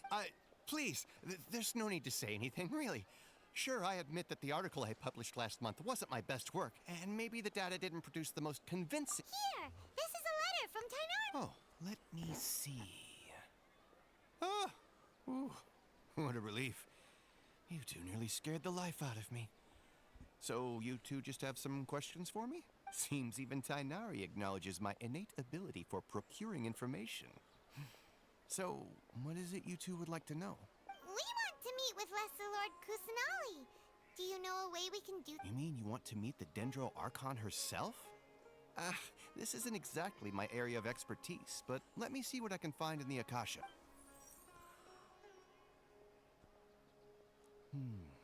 Sorry, the Akasha didn't respond to my query. What? You too? But what about your abilities for getting information and all that? Paimon was sure you'd be able to access more info than we did. Well, as I said, this isn't my area of expertise. I am but a lowly researcher, so the Akasha doesn't see a need for me to know more about the Dendro Archon. All I know is that ever since Lesser Lord Kusanali returned to Sumeru, she's never left the Sanctuary of Sorasthana or made a public appearance. Huh. Didn't expect her to be such a mysterious... The Dendro Archon is somewhat of a recluse. Perhaps she just doesn't want to entertain visitors, which would explain the lack of information in the Akasha. but... No need to worry just yet. I'm only hypothesizing here. You could certainly try asking around and see if anyone else has ideas. And besides, you two should consider the bright side of things. Not being able to see Lesser Lord Kusanali may not be a bad thing. In this world, there will always be information you cannot obtain from the Akasha, and things you can never accomplish. Knowing when to yield is a form of wisdom. Take me, for example. It's a miracle if my brain cells can spit out one paper every 3 years. But Tainari? That guy can publish 3 papers in just a single year. Okay. Thanks for your advice. Don't mention it. If you two ever want information about things like who's been promoted within the academia or relations between the 6 great sages, come find me. Hey, come on. Oh. So what do we do now? Even if we want to talk to someone, we don't know anybody. Huh? Like who? Oh, you're right. Anything else you'd like to ask about? Sage is the grand sage since ancient times. Anything else you'd like to ask? Although the 6 Dark and the Immorta, our leader, he hasn't shown his... Anything else you'd like to ask? See ya.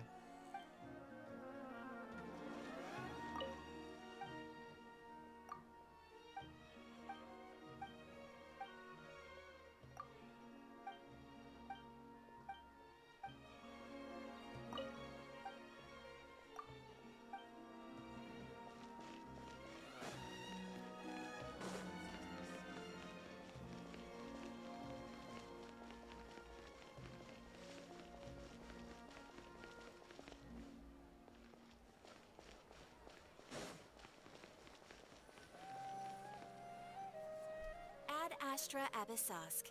Hello, Traveler and Paimon. Catherine, we need your help with something.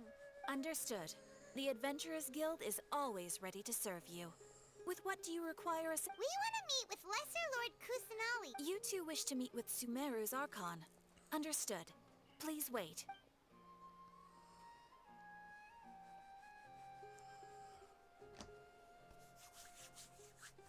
I apologize, but I am unable to call up any relevant information in the Akasha. I'm also unable to locate any pertinent information in my personal... Aww, another dead end. Well, if Catherine can't help us, then we really don't know anyone else to ask. Please do not worry. I may know of someone who can help you two. In Sumeru, the Adventurers Guild does not serve as the vanguard of information. Rather, there are numerous active mercenary groups collectively known as the Eremites. They take on various contracts and work all across Sumeru, so they naturally accrue intelligence. An Eremite brigade called the Corps of 30 is in charge of Sumeru City's defenses. Not only are they the oldest brigade, but they are responsible for managing and coordinating the affairs of all... Corps of 30? What a weird name. Supposedly, they are named as such because their ranks numbered 30 at their inception. Asphont, an advisor with the Corps of 30, maintains good relations with the Adventurers Guild. Though he's already retired, he and his words carry great weight within mercenary circles. If you'd like to get in contact with him, you can find him at the Corps of... You're welcome. All right, off to the Citadel of Rexar we go!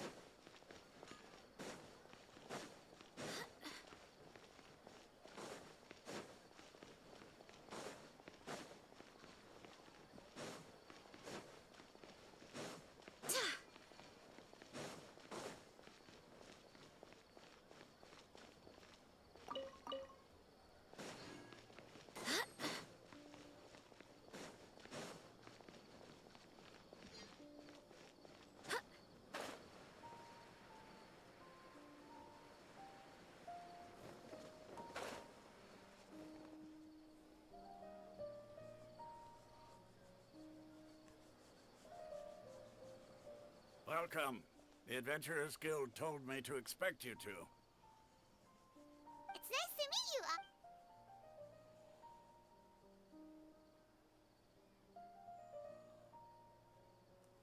I see. So, Catherine's the one who sent you this way. Ha!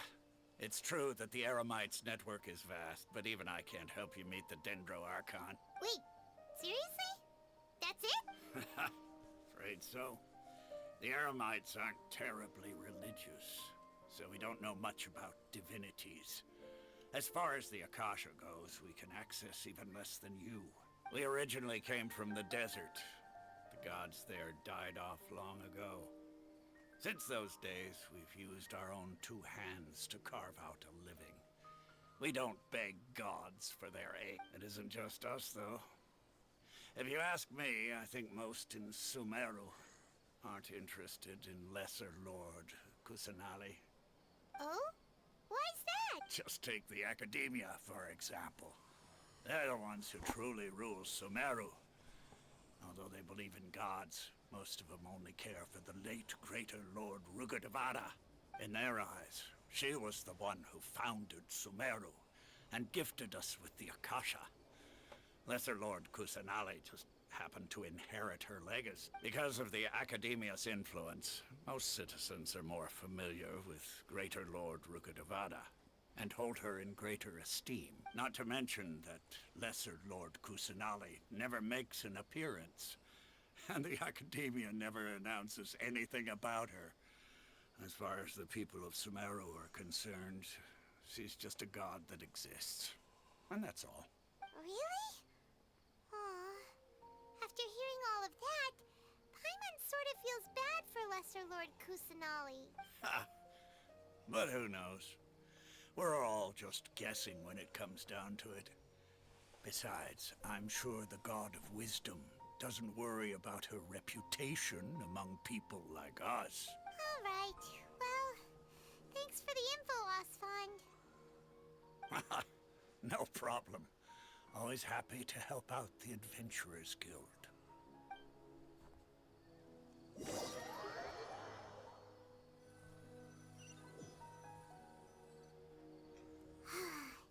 Seems Osfond was right about most people's attitudes here. Not only are they not interested in the Dendro Archon, they even say stuff like, if the Akasha doesn't think I should know, then I don't need to know about it. We've been asking for information non-stop ever since we got to Sumeru. But the harder we try, the more helpless everything seems. Isn't there at least one person in this entire city who cares about Lesser Lord Kusanali?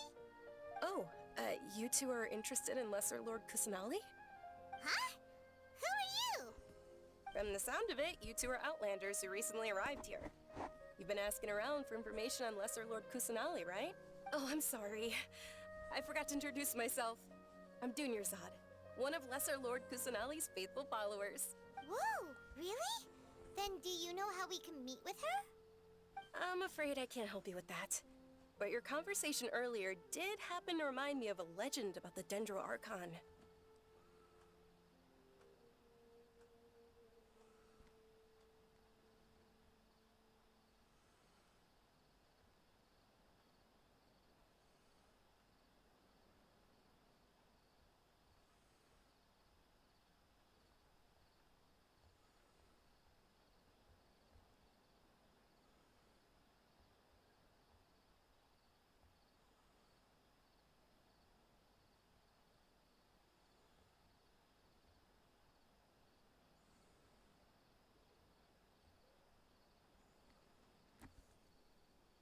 Sure.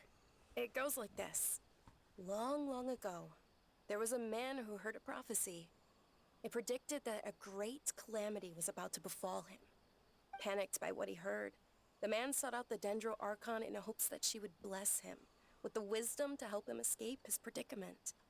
The man journeyed across deserts and through rainforests and experienced tribulations of every kind. However, he still couldn't find any trace of the Dendro Archon. In despair, he thought, alas, the Archon has abandoned me. He then had no choice but to sorrowfully resign to his fate. Okay, and then what happened? And then, the calamity came. But to his own surprise, the man felt somehow emboldened by the trials of his journey. By relying on his own strength, he managed to overcome the adversity. At that moment, a bird perched upon his shoulder. This bird was, in fact, an avatar of the Dendro Archon. She said, "O Archon Seeker, do you now understand? She and her wisdom have long been found by you. Along your journey, we were in every flower and blade of grass, every ray of sparkling sun, and every breath of dancing wind. So long as you continue to think and ponder, we'll be wherever you go."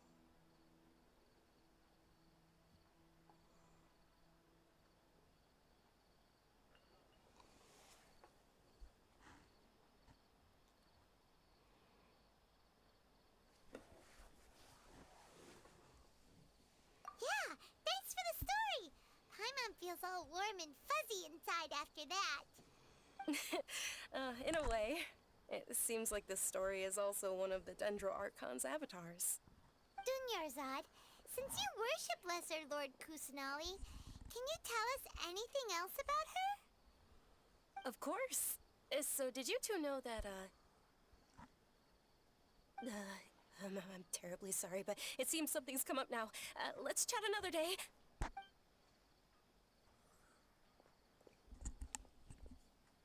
Hey, wait! What the heck just happened?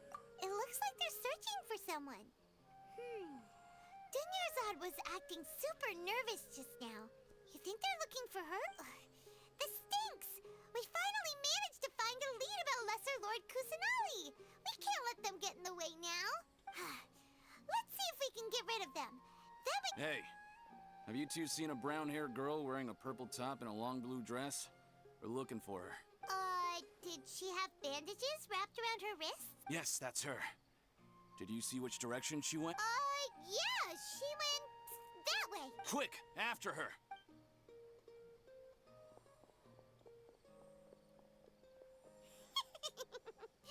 That should keep him busy for a while. Let's hurry him.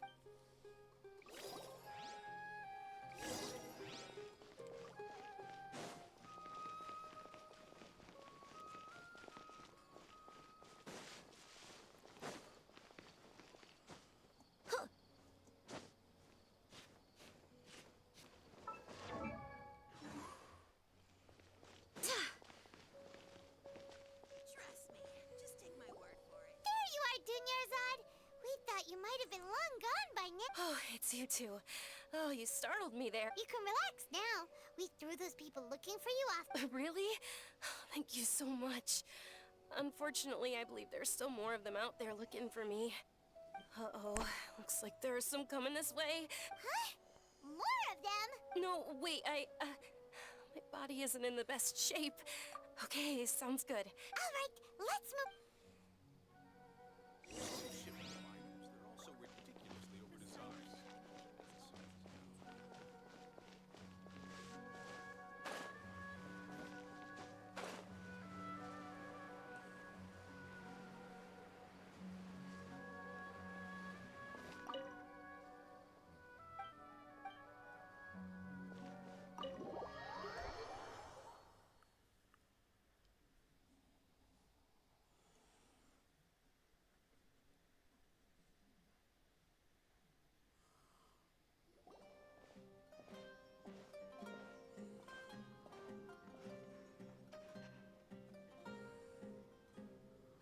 We made it. Oh, they shouldn't be able to find us now. Wait, stand down, Dia.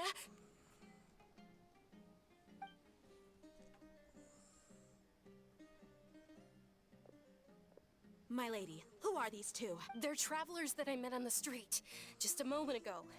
They happened to notice that you were all searching for me, so they helped me hide. I see. In that case, you two should scram. There's nothing here for you. Wait a sec. Who the heck are you? And why are you shooing us away? I'm Miss Dunyarzad's bodyguard, here to see that she returns home safe and sound.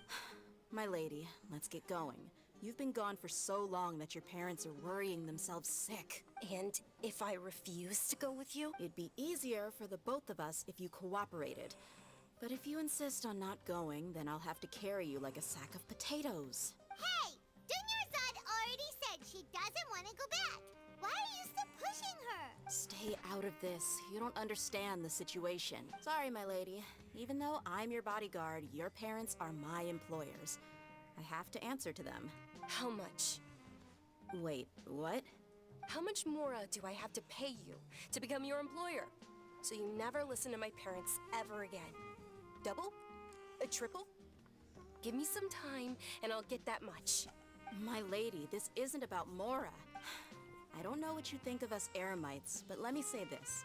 I like Mora, but I'll never go against my principle. That's why I'm here looking for you.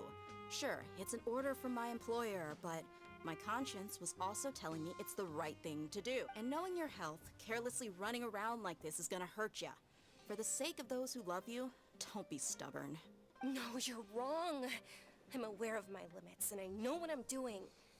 Honestly, the only people being stubborn right now are my parents. And I know perfectly well that it makes no difference if I'm at home or not. They still won't accept reality. And every time I bring this up, they just change the subject. Dia, you've been living with us a long time already. This should be old news to you. Dia, I know it hasn't been easy for Mother and Father, and I'm grateful for everything they've done for me. But there's someone else in this world I'm also grateful to, because she saved me. The love I have for her is the same I have for my parents. This is my life and my last chance. So I want to do something meaningful. My lady, are you sure what you're doing now is meaningful? Yes, I'm sure. Fine. I won't ask you to return home anymore. But let me make something very clear.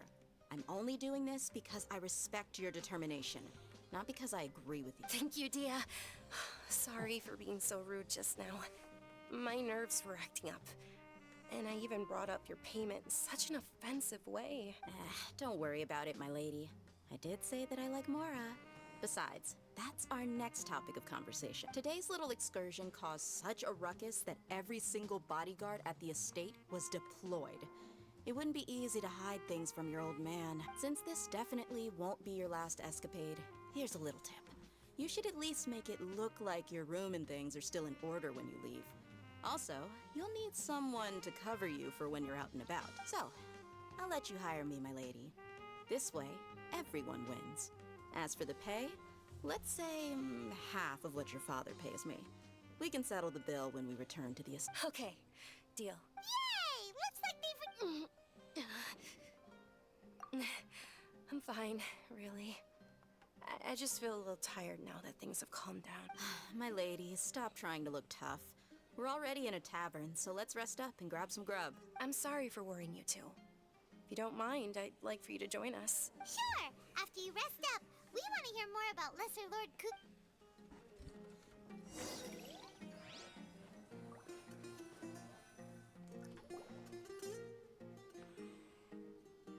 Ha! Well, if it isn't Dia.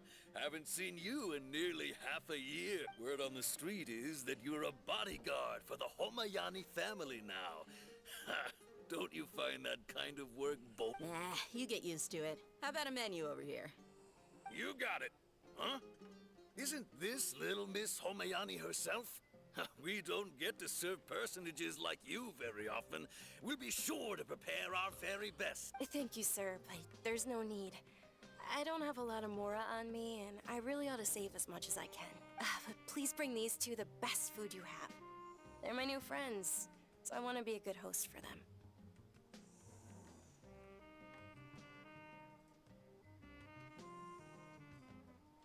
Yeah, we're already super grateful for everything you told us about Lesser Lord... How about our charcoal-baked Agelenach cakes? They're our signature snack, and they run cheap. Look, other customers over there are eating some now. They look kind of burnt and dry. Paimon will pass.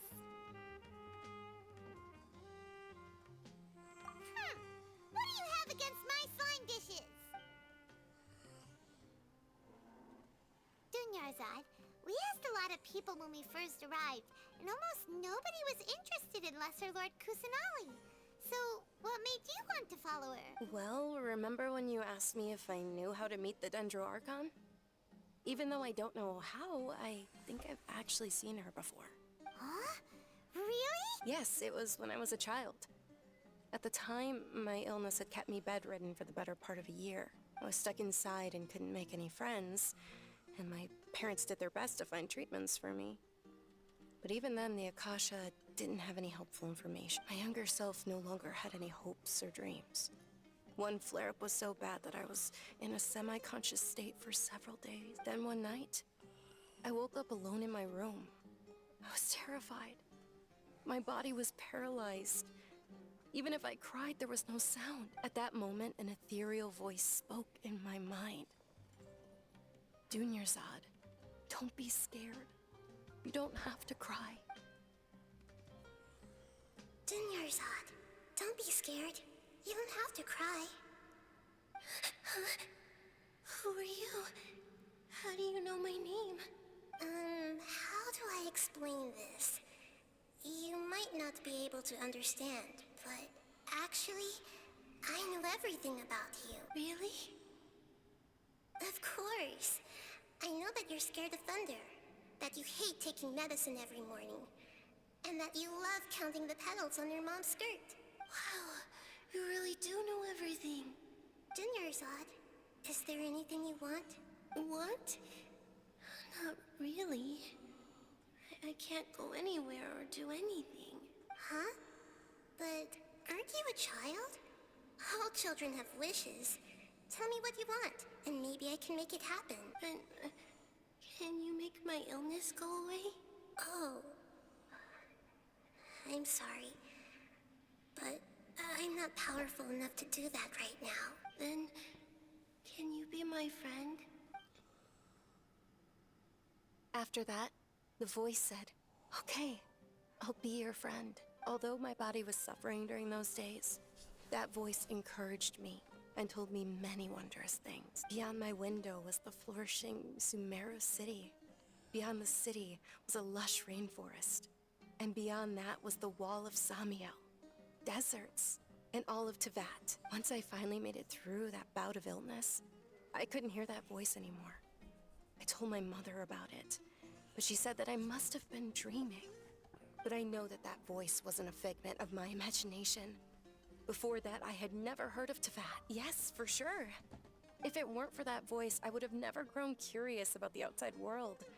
Nor would I have learned how to read and enjoy so many books. That voice sparked a desire for wisdom. It had to have been the Dendro Archon. I've been hoping for a chance to repay her kindness. In fact, I was running around today to help prepare the Sub-Zerus festival for her. What's the Sub-Zerus festival? It's Lesser Lord Kusanali's birthday, which was the day that she was found by the sages. It's actually an old holiday that originally celebrated Greater Lord Rukkhadevata's birthday. When she passed away, the holiday eventually became a celebration of the Lesser Lord's birthday. I heard everyone was overjoyed when they welcomed her back to Sumeru. In those days, the festival was a huge deal. But because of the Academia's influence, people have gradually lost interest in the festival. The Academia actively participates in Sumeru's many holidays dedicated to Greater Lord Rukkhadevata. But when it comes to the Sub-Zerus festival, forget any funding. They practically act like it doesn't exist. Maybe they see Lesser Lord Kusanali's birth as confirmation of Greater Lord Rukkhadevata's death, so they're reluctant to celebrate it. Aww, but that's awful. It is. It's absolutely terrible. Sure, the Greater Lord founded Sumeru, but hasn't Lesser Lord Kusanali been the one quietly protecting us for the past few hundred years? Just remember that we're still out in public. Don't get... I know that people over by the Grand Bazaar still hold the Sub-Zerus festival to this day. But I hadn't met any of them before, so I was never able to contribute. But recently, I made a friend there who also follows Lesser. I gave her my savings because I want her to throw a wonderful festival this year. That's the least I could do for Lesser Lord Kusan. Hold on, my lady. Does this friend happen to be Nilu, the one who sends flowers to the estate? Yes, that's her. I saw her leaving the other day with a nervous look on her face. It seemed like she was hiding something in her arms. Did you give her something? Yes. Initially, I didn't have much Mora prepared, so I had Nilu sell one of my skirts. I've agreed with Nilu to meet up at the Grand Bazaar today, and see how things are coming along. Dia, would you accompany me? Sure. That's quite the trip, though. No, that would be too much, even for you. You might as well just accept the lift. If I let you walk, who knows how long it'll take us. And if anything happens to you, then I'd really never hear the end of it from your father. But of course. Nilu will be thrilled to hear there are more people interested in Lesser Lord Kusanel.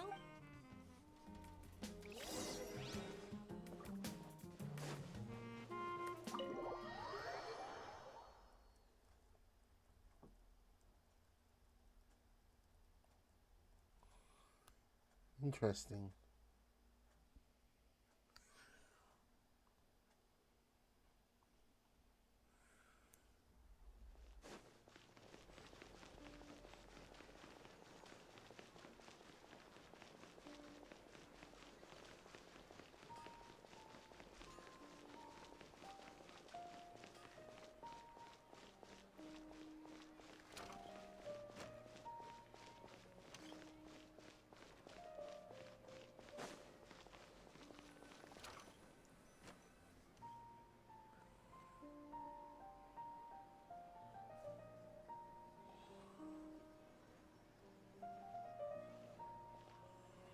Sorry I'm late, Nilu. Oh, Dunyarzad. It was taking you so long that I assumed you got trapped at home, but you made it in the end. Uh-oh. But if Dia's here, that means you got caught, right? You could say that, but everything worked out. She's on our side. Not completely. Oh, and who are these two? Oh, meet the Traveler and Paimon, my two newest friends. They're visitors who just arrived at Sumeru City and are looking for information on Lesser Lord Kusanali. So you're followers from another land? That's wonderful. You two absolutely mustn't miss the Sabzerus festival. By the way, Dunyarzad, we've already started decorating the Grand Bazaar. It looks spectacular, thanks to your generous contribution. You're very welcome. It's the only thing I could do. Probably? But don't sweat it. We've already finished renovating the stage. Come on, I'll show you.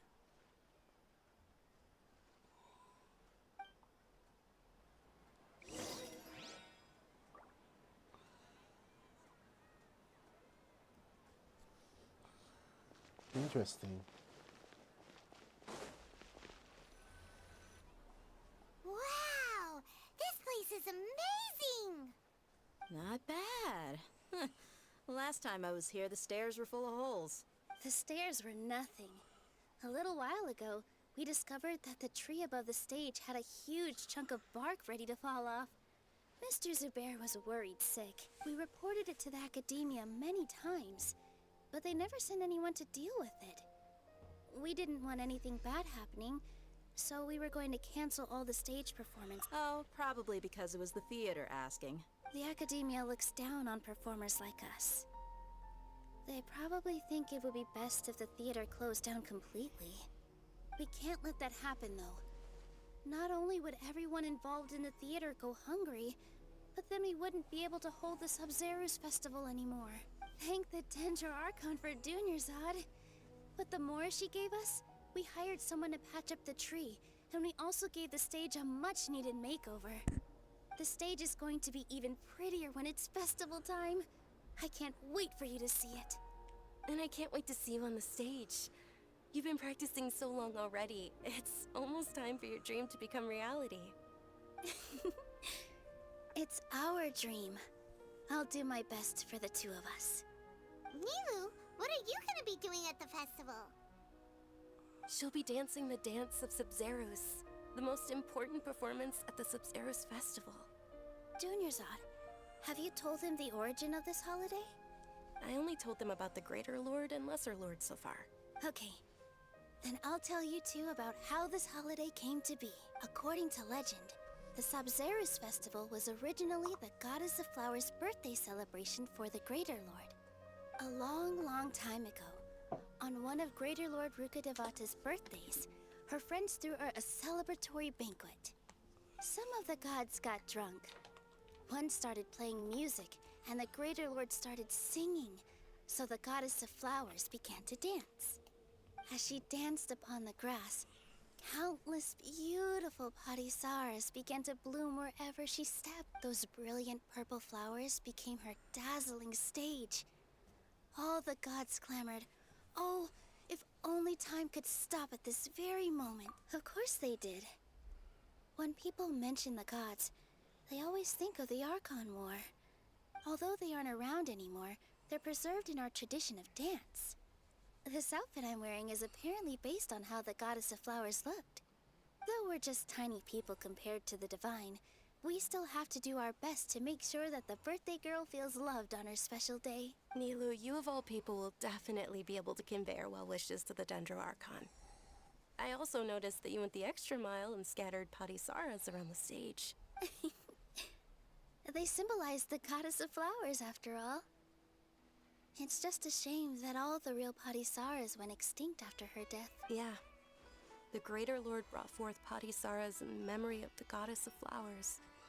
But she ultimately could never truly replicate that beautiful purple. Thinking about the Goddess of Flowers dance makes me wish I could have seen it. If my stage were anything like that, I'd be thrilled if I had just 2 real padisaras on the stage.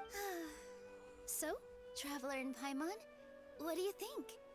Interested in the Sabzerus? All of Lesser Lord Kusanali's followers will be there for her birthday. It'll be a good opportunity for you to learn more about her. Ooh, Paimon thinks that's a great idea!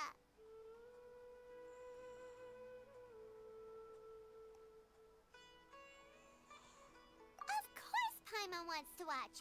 Those 2 things aren't mutually exclusive, you know. So how about we all attend the Sabzerus festival together? Dunyarzad, everyone at the Grand Bazaar loves Lesser Lord Kusanali, and we're all looking forward to the Sabzerus festival. In that case, we'll take a look around.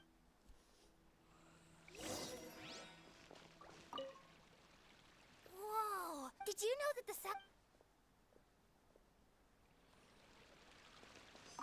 Huh. Revamping the stage for the festival couldn't have been easy, that's for sure. I bet this year's festival... I don't know much about the Grand Bazaar, but I do know that the residents here have a penchant for song and dance. 2 things that the academia doesn't Oh, and the perfume sold around here is a lot better than what you'll find elsewhere. The fragrances are longer lasting and they're gentler on your skin. I mean, that's what I've heard at least. Things are really shaping up, and there's a buzz around the festival this year. We're expecting people from all over to come by this year and buy things during the festivities. Don't be fooled into thinking that Sumeru City has the best of everything. Some festival snacks are only offered here in the Grand Bazaar. And when it comes to musicians, dancers, or singers, the Grand Bazaar's got the best of the best. Sure, those folks at the academia might not like it, but what's a festival without...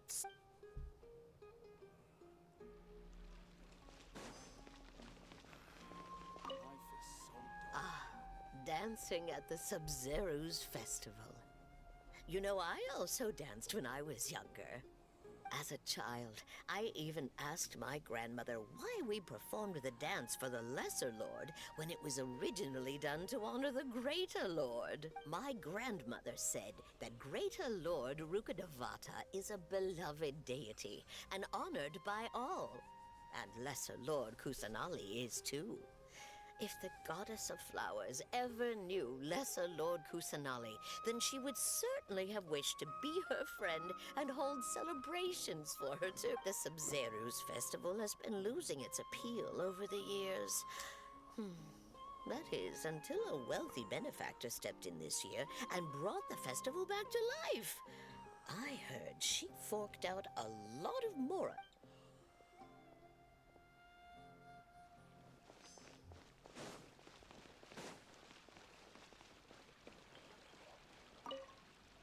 Nilu, your outfit looks amazing.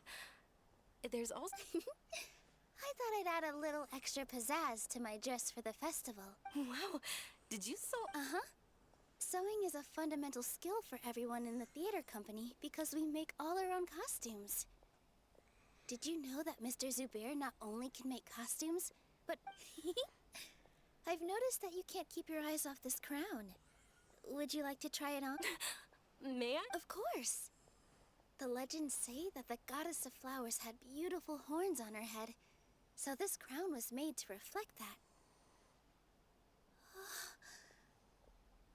Dunyazad, you look absolutely stunning with it on. It's like I'm looking at the goddess of flowers herself.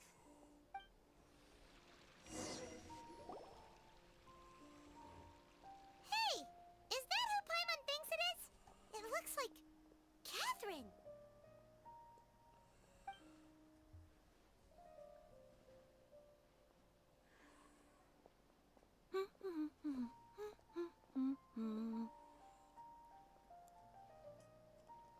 Huh. Come to think of it, Paimon's only ever seen her behind the counter at the Adventurers Guild. This is the first time we've ever seen her taking a break. Hey, Catherine! Huh? Oh, hey! It's the Traveler and Paimon! What's shaken? Whoa. Break time Catherine sure sounds a lot less formal than usual. Paimon was still waiting for her to say Ad Astra Abath. Sure. Standing behind the counter at the Adventurers Guild doesn't require any complicated function. But saying and doing the same old things over and over again can get pretty monotonous. Like watching the same Fontaine movie day after day. But take you two, for example. You travel across Tevat to enrich your lives and gain new experience. Well, we enjoy traveling across Tevat and all that, but we're mainly looking for clues about her brother. Yes, you should keep searching. Sometimes the answers we're looking for aren't necessarily at our intended destination. Instead, they're found along the way. Huh. Haven't we heard someone say something pretty similar recently? Anyways, what brings you out here, Catherine? No, not particularly. I guess you could say that I'm loving the recent atmosphere here. If festivals bring happiness to everyone, then that's where their true value lies. Oh, it looks like it's about time for me to be heading back now. All right, we'll see you next time at the Adventurers Guild. Oh, by the way, thanks for connecting us with the Eremites. We've already made some great friends in Sumeru City thanks to you. I'm sure you two will get along well with the people here. You've already been blessed by the element of Dendro, after all.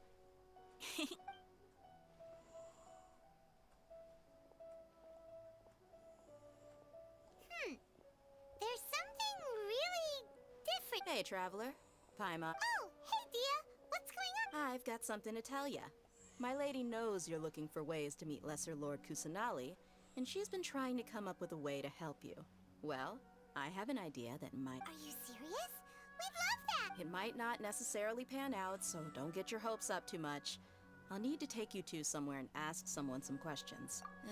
My lady is feeling a little worn out at the moment. Nilu's found a place for her to rest. After I take my lady home, let's meet in front of the Citadel of Regzar. Sounds like a... Let's head over to the Citadel of Regzar and wait for Dia.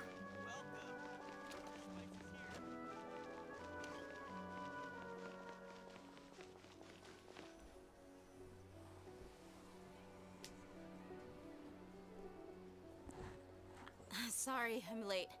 It took some convincing for the master and mistress to believe that Miss Dunyarzad was only sitting in the port for a while because she was in a bad mood. Anyway, I guess I should be thanking you.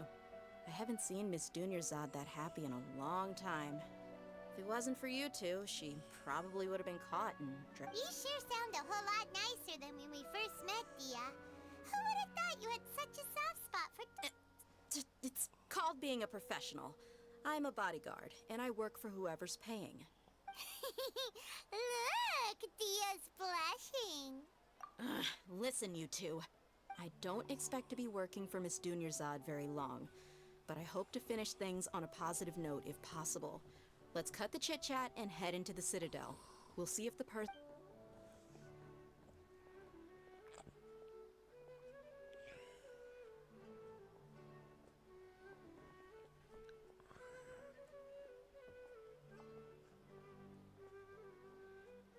Oh, hey, Chief.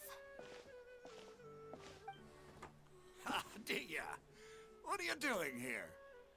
And well, didn't expect to see you three together. I take it you all know each other already? We met this morning after the Adventurers Guild pointed us to Oz. No kidding. Huh. So, where's Rookshaw? I thought I'd help these two out by asking about the theft. Rookshaw's gone over to the Academia. The Grand Sage recently ordered Sumeru City to begin bolstering its defenses. So people from all over have been called back to the city. Since you've already mentioned the theft, I suppose I might as well tell them what we know. Appreciate it, Chief. Theft? Sorry, what the heck are you guys talking about? Just recently, the Academia lost something, and there's a chance the item is connected with the Dendro Archon. This case might just somehow help you. I suppose that's one way to look at it. But if you ask me, the case is more about the Academia than anything. Let me fill you in. The Academia recently sent a convoy to pick up an important package from Aru village. Word got out, and the convoy was robbed on its way back. The Grand Sage took the whole matter very seriously. Not only did he dispatch the Matra, but also enlisted our help in the search for leads. All we know so far is that whatever was stolen is currently in Port Ormos. You two have heard of Port Ormos, haven't you?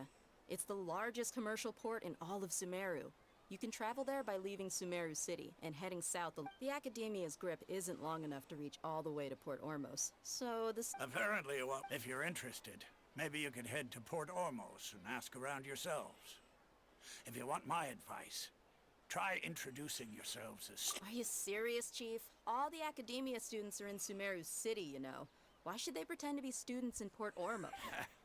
If you're also interested, just go there and see what happens. Count me out. I've got plenty of work to do here for the Homayani family. And take it from me, if you two really do decide to visit Port Ormos, you'd best watch your backs. Let's just say that the Eremites there aren't nearly as friendly as those here in Sumeru. There are even some extremists who go around shouting slogans like, "Retake Sumeru for King Deshret." Word is that more and more are joining their movement. They're becoming a real headache for Chief and the others. You bet they are. King Deshret's been dead for thousands of years. Now they start spreading rumors of his return. Not everyone's like you, Chief. Even the desert natives who abandoned their homes in the wilderness still wish to have a god of their... Well, Traveler, that's about all the information we have for you. Thanks, Dia! And you too! Since we've gathered all we could for the moment in Sumeru City, let's head to Port Ormos and see what we can find next. Miss Dunyarzad is looking forward to seeing you both at the Sub-Zerus Festival. So, be sure to get your... Good! Then we'll see you both at the...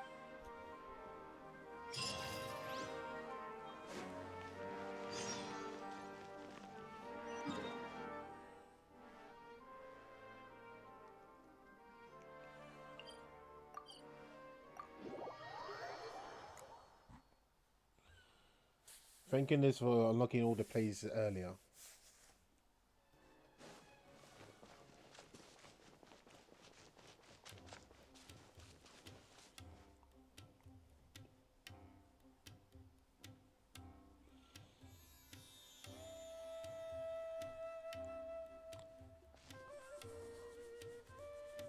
Come and have a good look yourself. Traditional spices of the highest quality, made with pride and experience. You've got a deal. I can't thank you enough for always looking after my business. Believe me, I'm not making this up. Several Eremite mercenary groups are nearly in open conflict, but does the core of 30 care? Wow! Talk about hurly-burly! This place is busy!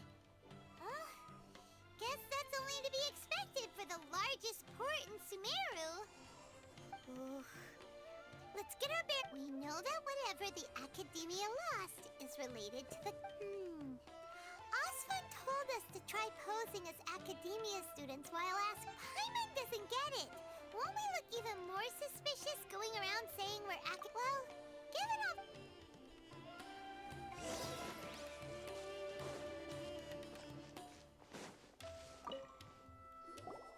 Welcome. Welcome. Hi there. We would like to ask you a question. Do students from the Academia ever come to Port Ormos?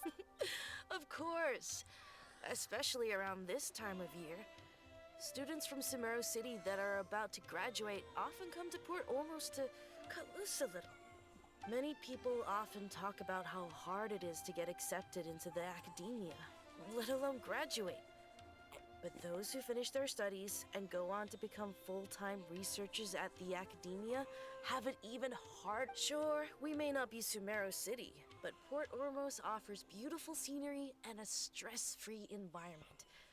Some even say it's good luck to come to Port Ormos, so students and researchers come flocking here when things get to be too much at the academia. Ah, you see over there? Those are students from the academia. They've been looking worried and miserable ever since they got here a few days ago. If you ask me, the life of a merchant is better. So long as the Akasha teaches us what we need, then life... Those students seem to be discussing...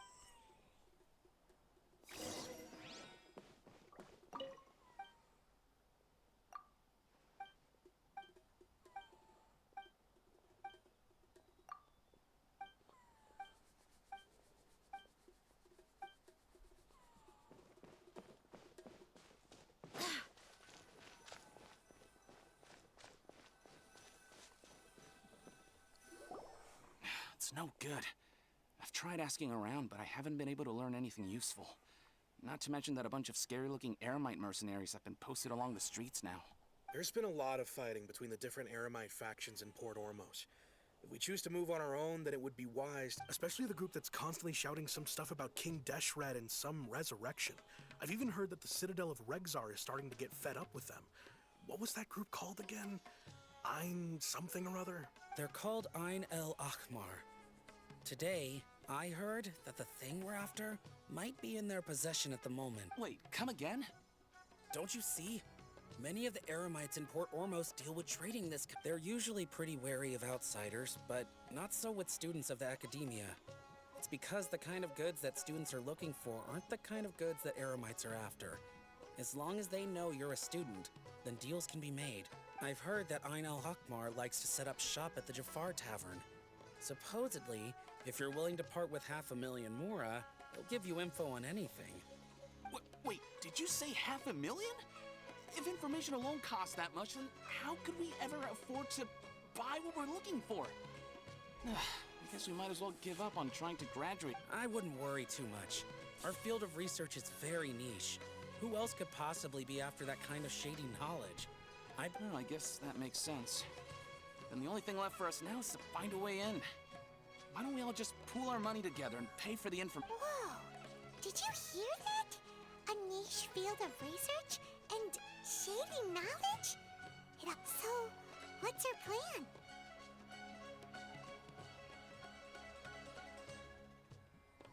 Wait, didn't you hear what they just said?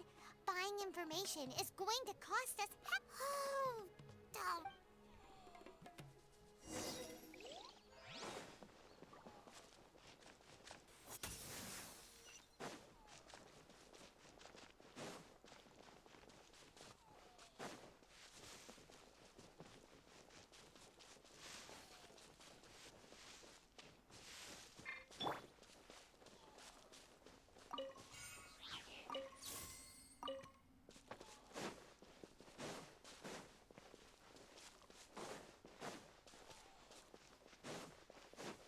This is the place we heard those students talking about.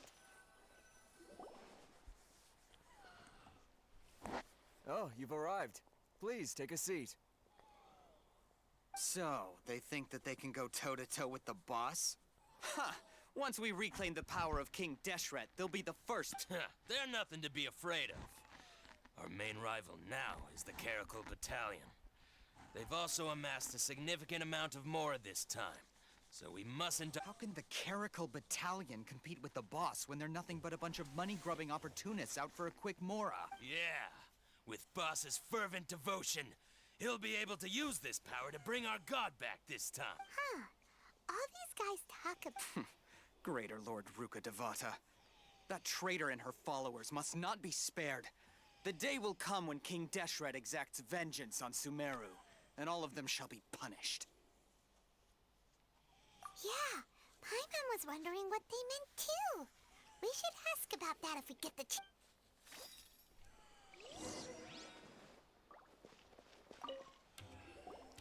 Huh? Who are you? What do you want? A student? Huh. What's a student from Sumeru City doing in Port Ormos?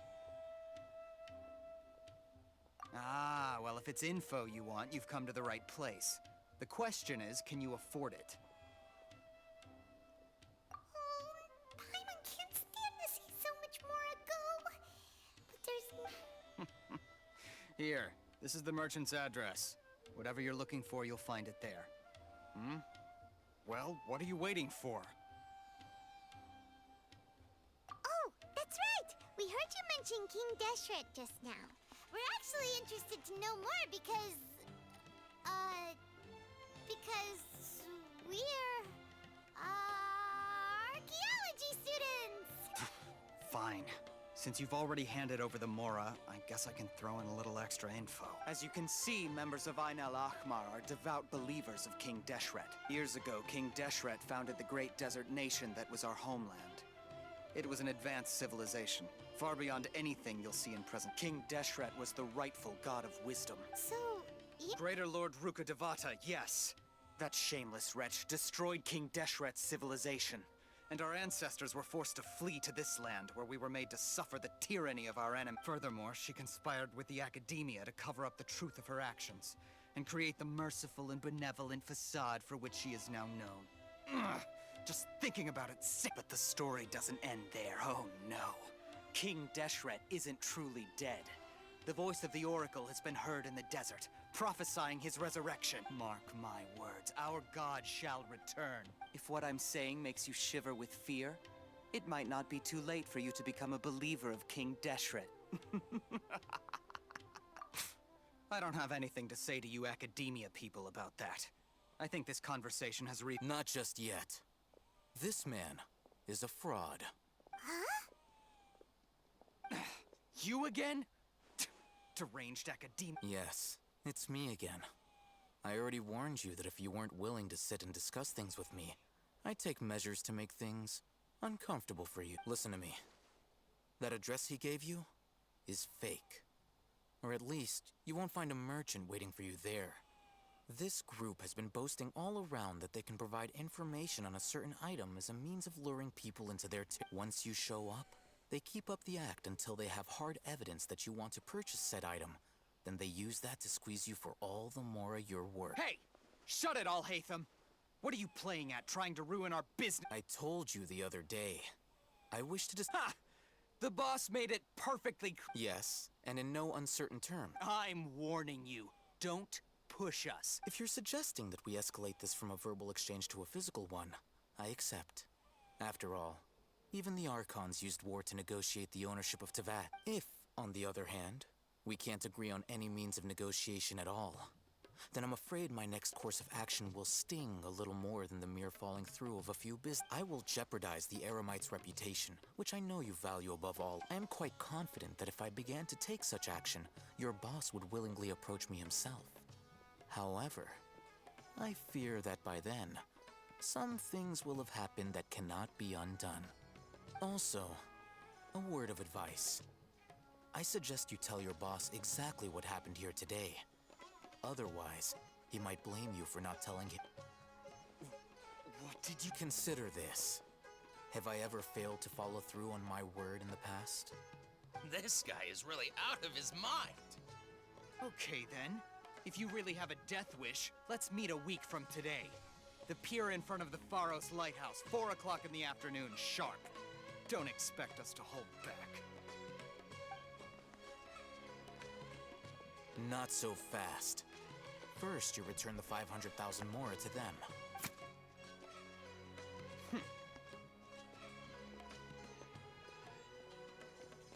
Please, I beg you, don't provoke them. We can't afford any trouble with this crowd. They haven't even paid for their food yet. Ah, Mr. Iman. There appears to be fewer staff in the restaurant recently. This wouldn't happen to be because they're all busy spreading the word to the students. Someone who chooses to do business with a group like that really can't afford to get so flustered the instant someone confronts them about it. Consider the meal compensation for our silence. I'd say you're getting an excellent deal. Whoa, did you see that? He not only got us our Mora back, but sent the Amorites running too. Plus, he seems to know a lot about what's going on around here. He went that way! Please, just... Wait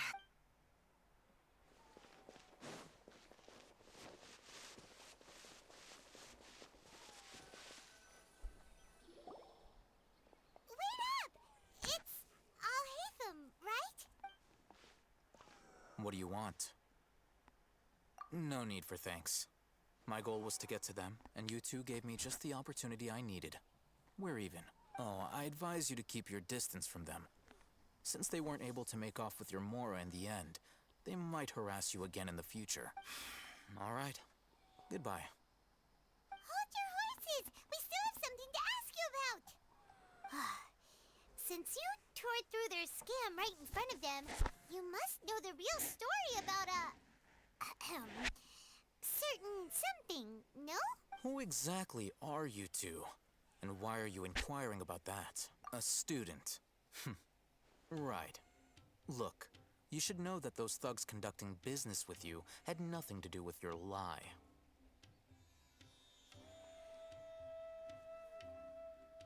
Huh? Oh, yeah! She's really strong! Weren't you saying something about a physical exchange? We can help with... She doesn't even have a vision. Forget it. Maybe not, but she can still use elemental energy. Otherwise, there's no way we'd go asking for info from from guys like that. Those hot-headed thugs are definitely gonna bring a lot of backup for your next meeting. Even if you don't go alone, you won't regret taking us with you. All right, I accept. Got a pen and paper? If you're searching for someone who sells that kind of merchandise, I'll give you one of their addresses, and you can try your luck. We'll reconvene at the appointed time by the pier.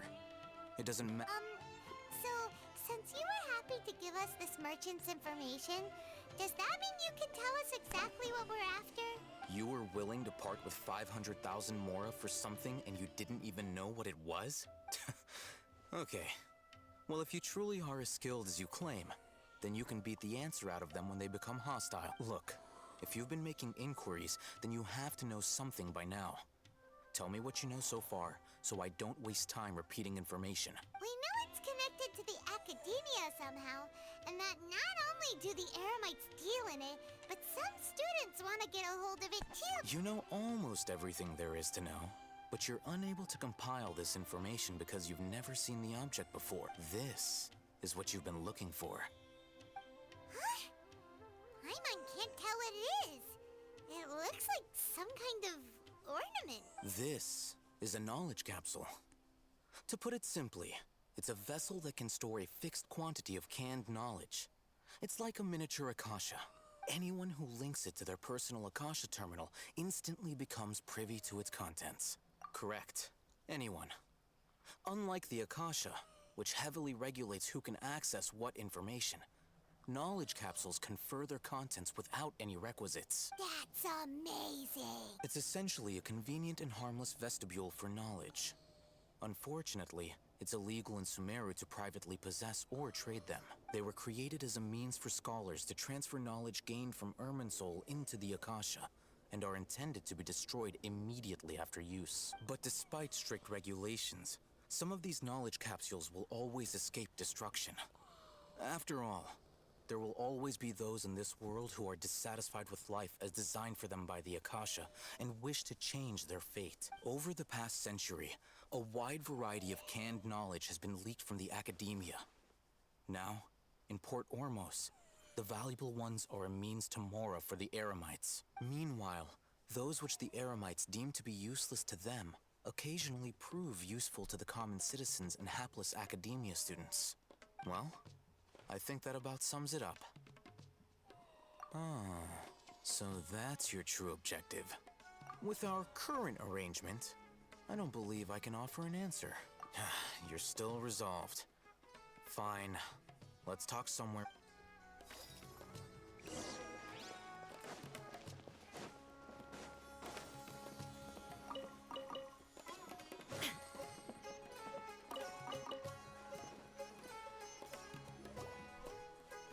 Let's continue our conversation here. If you wish to learn more about the knowledge capsule that the Academia lost, then you must help me with something. I need you to find someone named Dory, a traveling merchant. Unlike the peddlers who hawk inferior knowledge capsules, she often has quality goods in stock. Some say that as long as there is profit to be made, there is nothing she won't dare to sell.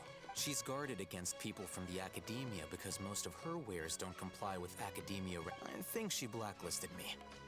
I met with her informant, but it soon became clear that they had no intention of letting me get any further. Become one of Dory's customers and earn her trust.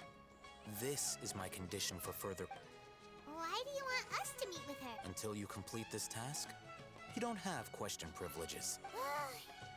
You two are outlanders who haven't been here for long, so Dory should view you as safe clients. I'll give you the informant's address and their Beyond the password, though, I have no way of knowing what other tricks she might have up her sleeve. You'll have to improvise.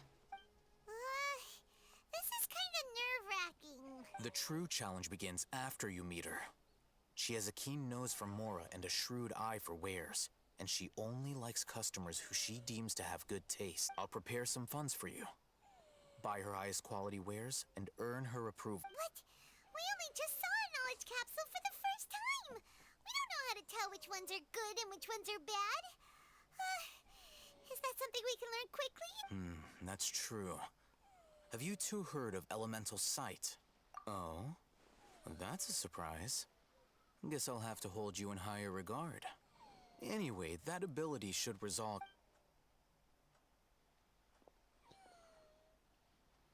Here are 2 knowledge capsules. Tell me, can you detect any difference in their quality?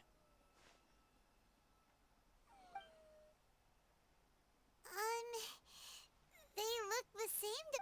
Try inspecting them with elemental How'd it go? Did you see anything? Rumor has it that higher quality knowledge capsules generally appear brighter when viewed through elemental sight. That's because knowledge originates from Irminsul, the root of Dendro power itself. The more powerful the knowledge, the richer it is in Dendro energy. However, some canned knowledge with a high concentration of elemental energy is of little use in contemporary times, so those capsules are of little value. Using elemental sight is merely a stopgap measure, but it should suffice for earning Dory's trust. That sounds pretty impressive. Here's a sheet with the informant's location and contact password, and here is the Mora for purchasing canned knowledge. Don't be cheap. You'll need to spend to catch Dory's eye. If there's any Mora left, and be sure to exercise some caution. There have been Matra present in Port Ormos lately. Matra? They belong to the Academia's regulatory body. They also handle cases of illegal canned knowledge transactions.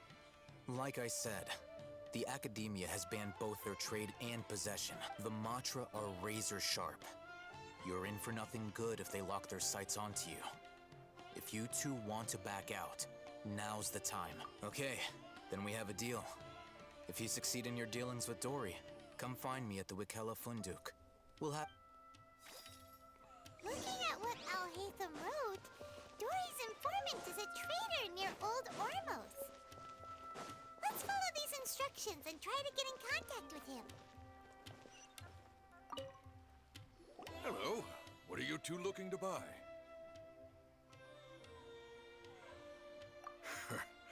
What a unique palette. Following the paper got us... Ronak, please... Got it.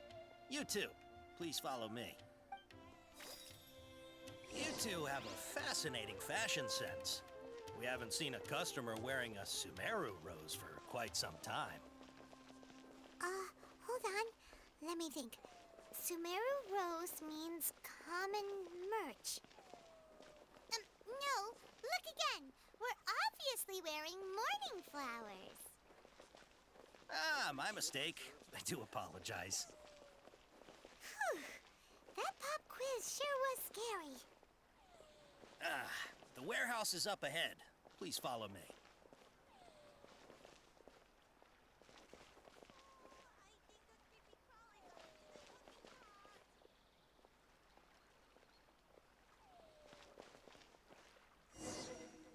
Before I retrieve your products, I need to confirm a few. Please forgive me, but we may not have sufficient stock for you today. Earlier, many of our hara fruits were taken by mice. Hold on. That's not right. Taken by mice. I'm sorry. But as things currently stand, we won't be able to... He's cautious of us. Let's take a Before I retrieve your please forgive me, but we may not have sufficient stock for you today. Earlier, many of our hara fruits were taken by mice. Thanks. If better goods come in, you'll be the first to know. You look like you have some skill. Why don't I pick out some fruits that'll make you dizzy? Yep, that's the right answer. But eating hara fruit that... Would you like your hara fruits to be packaged in the Sumeru City or Port Ormos style? Wow, you two sure are generous customers. We'll be sure to package your products. Okay, everything has been confirmed. Miss Dory is waiting for you up at... Shoot, it's the Matra! Run! What? The Matra? Where? Oh, Hatham said we're done for if they catch us. We gotta get out of here. We don't know this area, so let's follow that informant.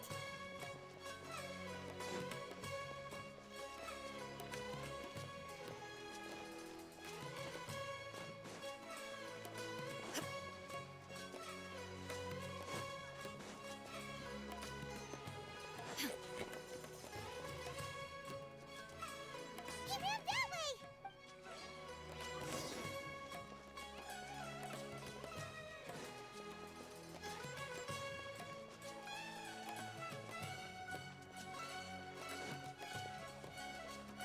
Look, he's over there.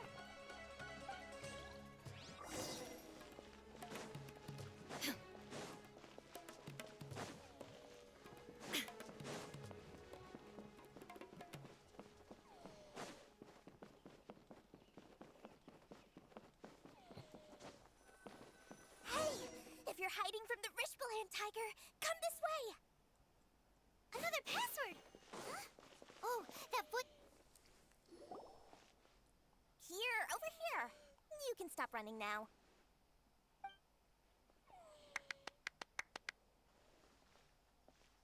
So you were the one who was calling out to us just now. But, are we definitely gonna be safe here? These two good customers wish to buy some hara fruit, Miss Dory. And if there's nothing else, I'll just excuse myself. Oh, very good. Thank you. Huh? Wait, you're Dory? Paimon sure thought you'd look a whole lot scarier. Hey, what are you trying to say, Princess Pea-Brain? I can be scary enough when I need to be, believe you me. If you don't watch what you say, then you can forget about doing any business. But it seems you two have actually done pretty well so far. Not only did you manage to find the informant, your reactions were also pretty sharp. You don't really look like criminals or anything, but I bet my Mora that you've been involved in some shady dealings, have you? Paimon's not sure if that's supposed to be a... I can't risk doing business with people who start huffing and puffing after just a few paces. No matter how much Mora they might have. Not only will they get caught by the Matra, but they'll also get us into trouble. As decent folks trying to run an honest business. We don't need any of that. Wouldn't you agree? So that's why I prefer to have customers like you. It's your first time here, but don't worry. I won't ask too many questions. Even if you wish to buy enough knowledge capsules to decorate your house with, please, knock yourself out. As long as you have lots of round, shiny Mora, then we're all good. Ah, yes, of course, of course. Go ahead. Help yourselves. Voila! Wow, she has a trove of canned knowledge. Whew. She'd probably be in serious trouble if the Matra caught her with all... What kind of products do you seek, my dear customers? Don't worry, I'm not interested in your reasons for buying. I can, however, offer some suggestions. Take this one, for example. An analysis of the sociological ideology and dialectics of the Hilichurls. Only 3 people in all of Tevat have ever studied it, making it extremely rare. It's on sale now for 350,000 mora. Yeesh. Who would want to be in it? Or how about the architecture? With this one, you can become an expert in historic architecture preservation and find an excellent Ooh, now 2 million mora, and it's yours. Whoa! That's a lot! Of course, you are free to pick whatever your heart's desire. The contents and price of each knowledge capsule are indicated in small text on the body of each one. Alright, let's try the method that Al-Haytham mentioned.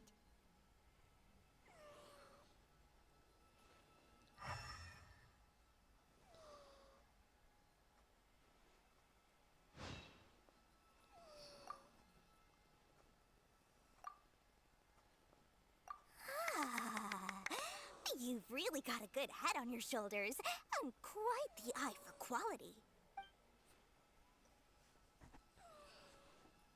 We'll take these, please and thank you. My oh my, you are blessed with a taste for both the exquisite and the extravagant. Customers like you are a rare breed. 1 in 100. No, 1 in 1,000 even. Listen, I have a special offer for you two. If you spend just 100,000 more, you can pick any knowledge capsule of your choice up to a value of 1 million mora. Say what now? Hey, did you hear that? Spend another 100K and we get a capsule worth a whole million! But all the canned knowledge we just bought is easily worth 500,000 mora. If we spend just a little more, think about it. We've gone to all this trouble to get this canned knowledge. And so far, everything we bought belongs to Al-Haytham. Aren't you even the least bit curious about how this whole canned knowledge thing works? We're talking instant knowledge here. Don't you want to try it yourself? Come on, come on. We still have around 100,000 of Al-Haytham's mora left. So let's put it to good use by finding something useful for you. Ahem. You've got a deal, Dory. Excellent. And then please, select from this fine collection of canned knowledge over here. Hold on a second. Paimon thought we could choose whatever we wanted. Why can't we choose the ones from over there? Oh, but my dear customer, the knowledge capsules over here are worth 1 million mora each. I'm sure discerning customers like yourselves will be able to find something to your liking. Please, take your time. Oh, Paimon has a bad feeling about this. Let's use Elemental Sight again to check these.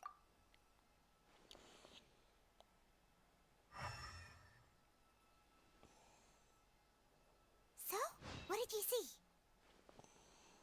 So, they're all worth about the same amount?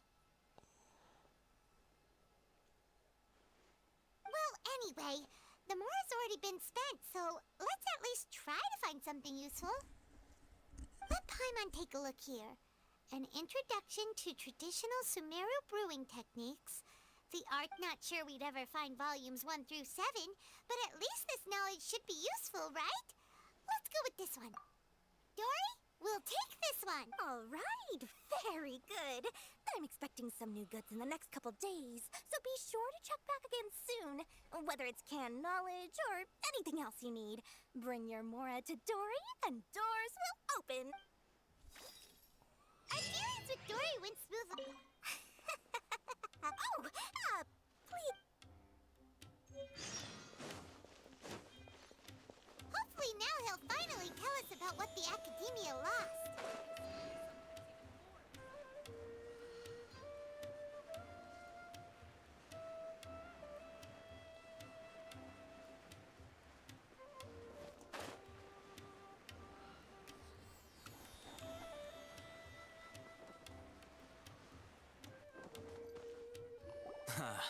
You two made it.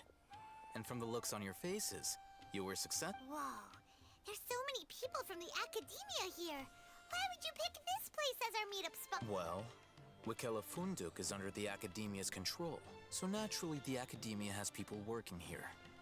I came to Port Ormos under the pretense of conducting official business. You're a pretty daring guy. Relax. No one here is interested in anything we say, and the Macher won't come here.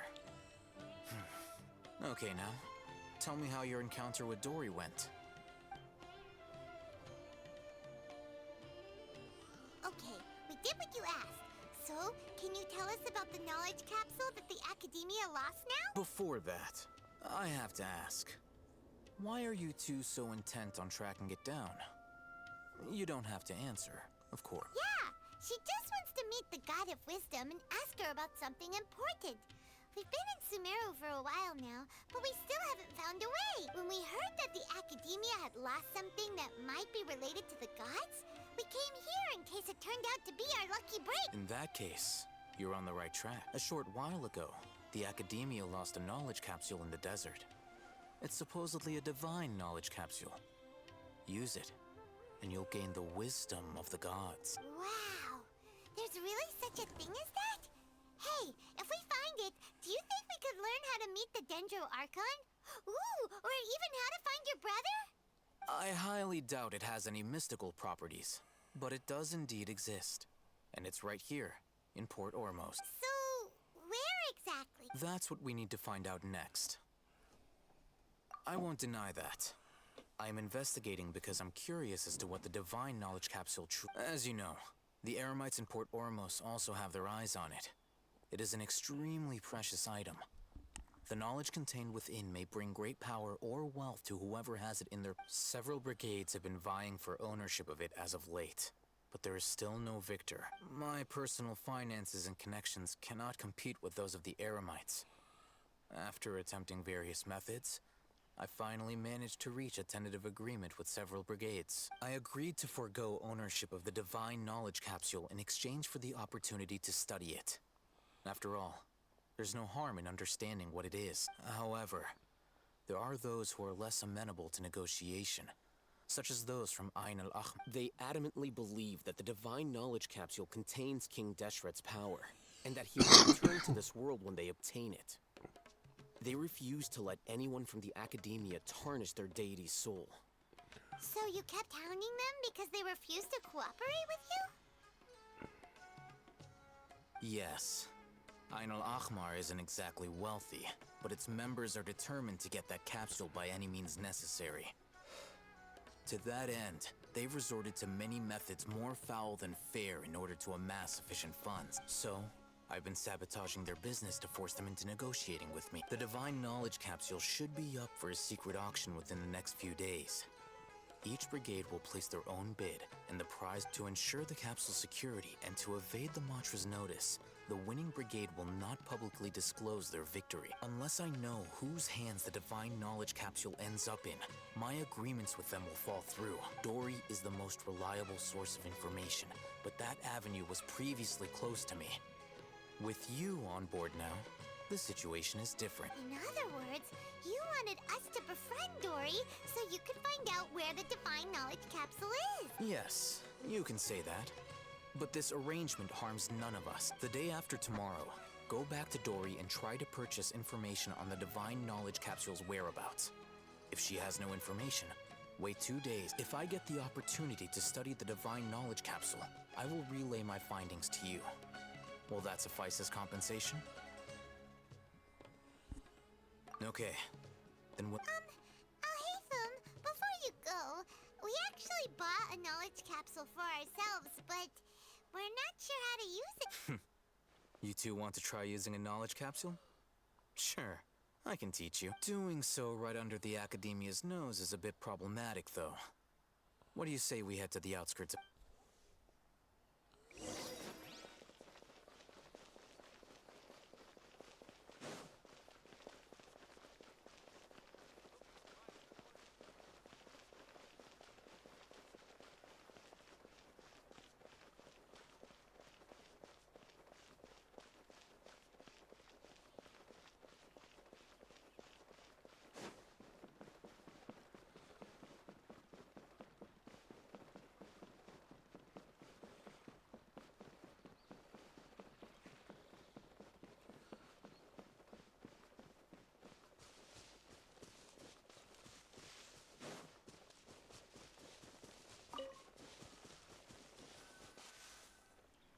All right. This place works. Show me the capsule you purchased. Here. Sword Fighting Techniques 8. Huh. A combat class knowledge capsule. This class is something of a rare find these days, since most have been taken by the Eremites to augment their battle capability. Really? Ah, yeah, what a great buy! If you want to determine the efficacy of this capsule, I can evaluate your combat ability. However, effects will likely be minimal if you already possess a high amount of strength. We can conduct a controlled experiment where you fight 2 battles. One before using this knowledge capsule. While you fight, we can use an Akasha. There may be variances in... Wow! Ahitham! You must have been one of those guys at the Academia who got top grades. Paimon's curious about something, though. You definitely weren't one of those students who needed canned knowledge to graduate from the Academia, right? So, why are you risking getting caught by the mantra for this capsule? When you are unable to understand a researcher's actions, most cases can be attributed to curiosity. This is but one theory. Sounds like you're trying to All right, let's begin the test.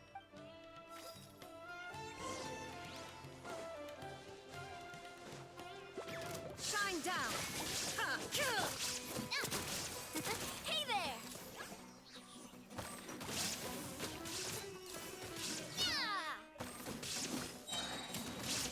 Hey there!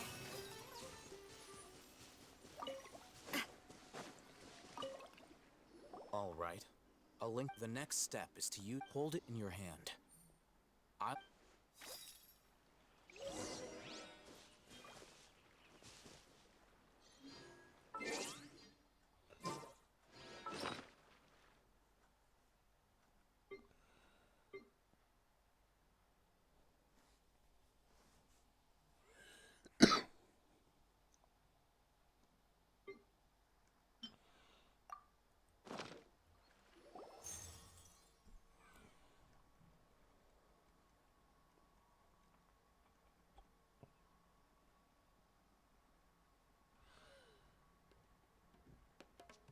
Hey, how are you feeling? You mean that it... All right. Time for round 2.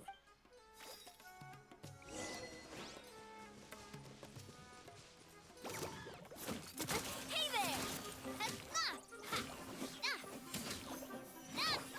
There is no escape!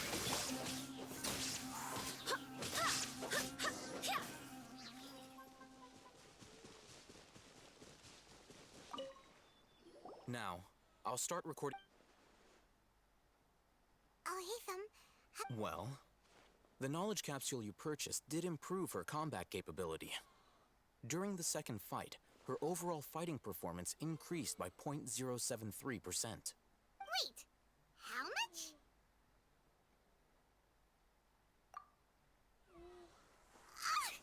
Dory's such a jerk! She totally scammed us! 1 million Mora? This thing isn't worth a tenth of that amount! Of course, this could be because she is so powerful that the capsule's contents were unable to produce a substantial increase. At the very least, this test allowed me to gain more insight into you two. Our deal seems increasingly worth my investment. I'm heading back to Questline of Sumeru. I await your response.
Welcome back, my loyal patrons. You name it. Canned knowledge, supplies, or anything else you need. Can you really get... So it appears that canned knowledge alone is no longer sufficient for your opulent appetite. Then please, oblige me. Tell me what you have in mind. Oh! I knew customers with pockets as deep as yours would undoubtedly crave something more profound than ordinary canned knowledge. But you know, that kind of information isn't going to be... After all, I had to work really hard to weasel my way into the auction site. Not to mention that if anyone found out that I was the leaker, I would be in big. But how can we be sure your information is accurate? Paimon's curious. How you just happen to have this kind of info the moment we need. Because to me, anything of value is what I consider to be my supply. Therefore, I must always be aware of what's hot on the market in order to secure more sales. As for the information's authenticity, well, you've no need to worry about that. I used a camera to take a picture of the transaction. That way, no one can dispute it. It's always a pleasure doing business with such sterling patrons. Now that you've paid in full, here's the scoop. The Divine Knowledge Capsule was purchased yesterday by a certain Misery, the leader of Ain el-Ahmar. Ain el-Ahmar? You mean the Eremites who worshipped King Deshret? So you're already... The group has done everything in their power to obtain the Divine Knowledge Capsule. After all, they believe it contains the power of King Deshret. That Divine Knowledge Capsule is unlike any other. The capsule is clearly visible in the picture I took. You can look for yourself. Thanks for the info, Dory. Please, it's my pleasure. It's all thanks to discerning customers such as yourselves that my efforts yesterday were not in vain. Please, don't... Well, we figured out where the Divine Knowledge Capsule is. Turns out, it ended up...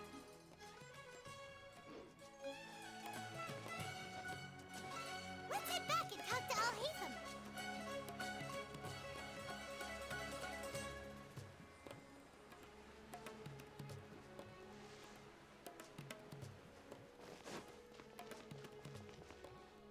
Al-Haytham, we got the info you wanted. Really? All right. Let's hear it. Dory even gave us evidence to Huh, look at that. Clear as day. It must have taken some guts just to infiltrate the scene of... All right. The person in this picture is indeed Misery, the leader of Ain el-Ahmar. And the glowing red capsule he's holding appears to be the Divine Knowledge Capsule. In which case, if we play our cards right, when we confront them next week, we should be able to force them to... At first, Paimon didn't get why you were provoking these Ain el-Ahmar guys. But now, it sort of makes sense. Everything's playing right into your hands. After we defeat them, we can finally have a serious talk with their boss and get them to lend us the divine knowledge. Thank you for your time and efforts. Take a few days off while I make some preparations. Let's meet up again on the afternoon of the arranged... See you then.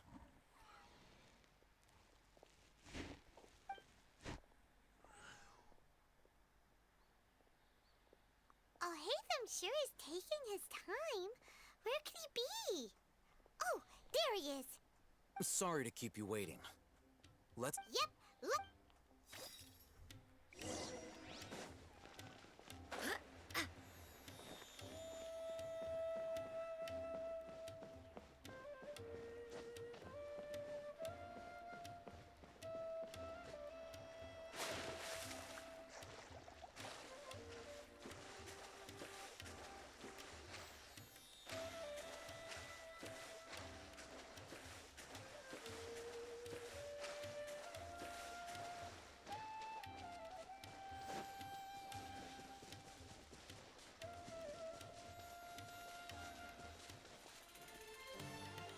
Al-Haytham.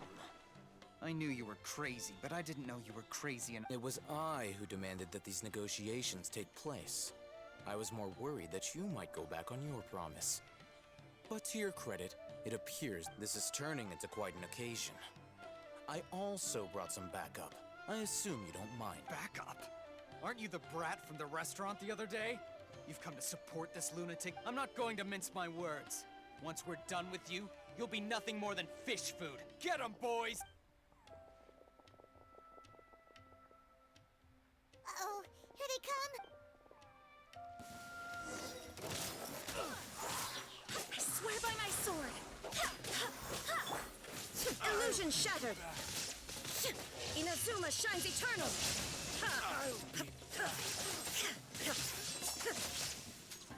Following order. Lucky today. Get him! That really hurt! Fullest blood!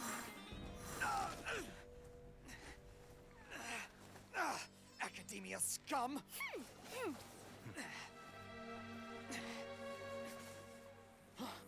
Boss! Finally! Did you use it? Great! Now we can... Huh? Boss?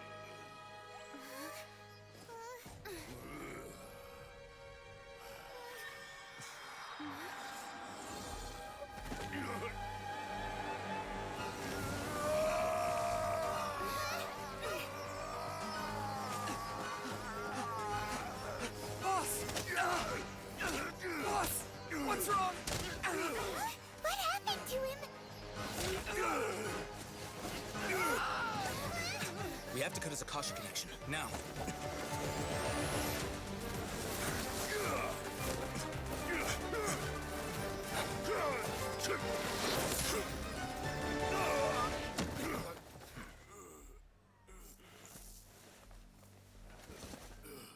Target acquired. Arrested.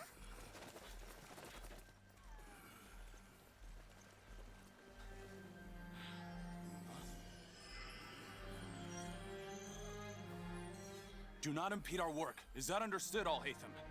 Of course. I was only trying to help. Take him away!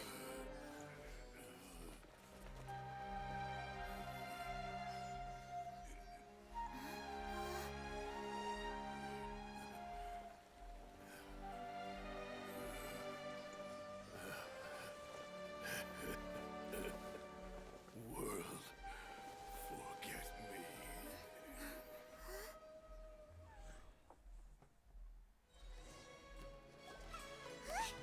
What into that just happened? It's like that big guy suddenly lost his... It looks like he used the Divine Knowledge Capsule. You mean the Divine Knowledge Capsule did that to him? Oh, yeah. You mean how some researchers go insane after getting knowledge from Irminsul? I've heard of numerous incidents of researchers in Satyavada life going insane. The state that man is now in suggests that this is a similar situation. This Divine Knowledge Capsule does appear to be linked to the gods, but beyond that, it doesn't seem anything like the rumors suggest. Possessing it doesn't grant you divine wisdom or... Did you hear what he said? World, forget me. What could that possibly mean? If the mantra took him away, then that means the Academia got the Divine Knowledge Capsule back, too. What a shame. We were so close still. Paimon didn't expect the Divine Knowledge Capsule would be so dangerous. Imagine if we tried to open it. As things stand, there is no reason for me to remain in Port Ormos. I believe our collaboration has also reached its end. Oh, we were so busy trying to find the Divine Knowledge Capsule that Paimon forgot to ask you something. Since you're a member of the Academia, do you have any idea how we can go about meeting Lesser Lord Kusanali? Truthfully, I don't. Moreover, since the Academia possesses the Akasha, a symbol of our deity's wisdom, scholars have no reason to desire to make... Everything about Lesser... I'm heading back to the Academia. It's almost the day of the Sub-Zero's festival. Maybe we should head back too. We've been rushed off our feet over the past few days, so maybe a little rest and relaxation will do us good. Then we'll part ways here, Al-Haytham, until we meet again.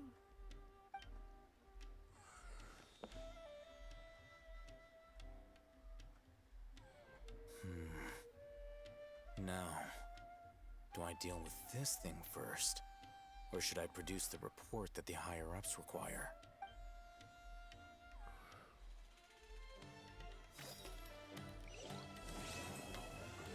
And that completes the first stage of Sumeru Quest. Lovely. That was amazing. I love that.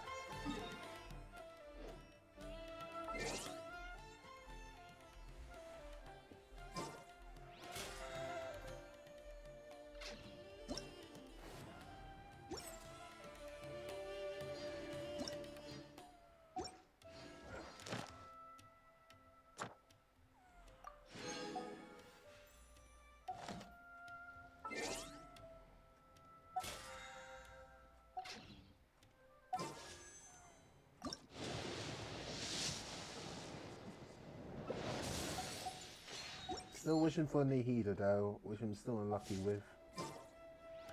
Alright, let's go and end it here. Thank you so much for watching. Hope you enjoyed your day, and let's go and do a raid to someone.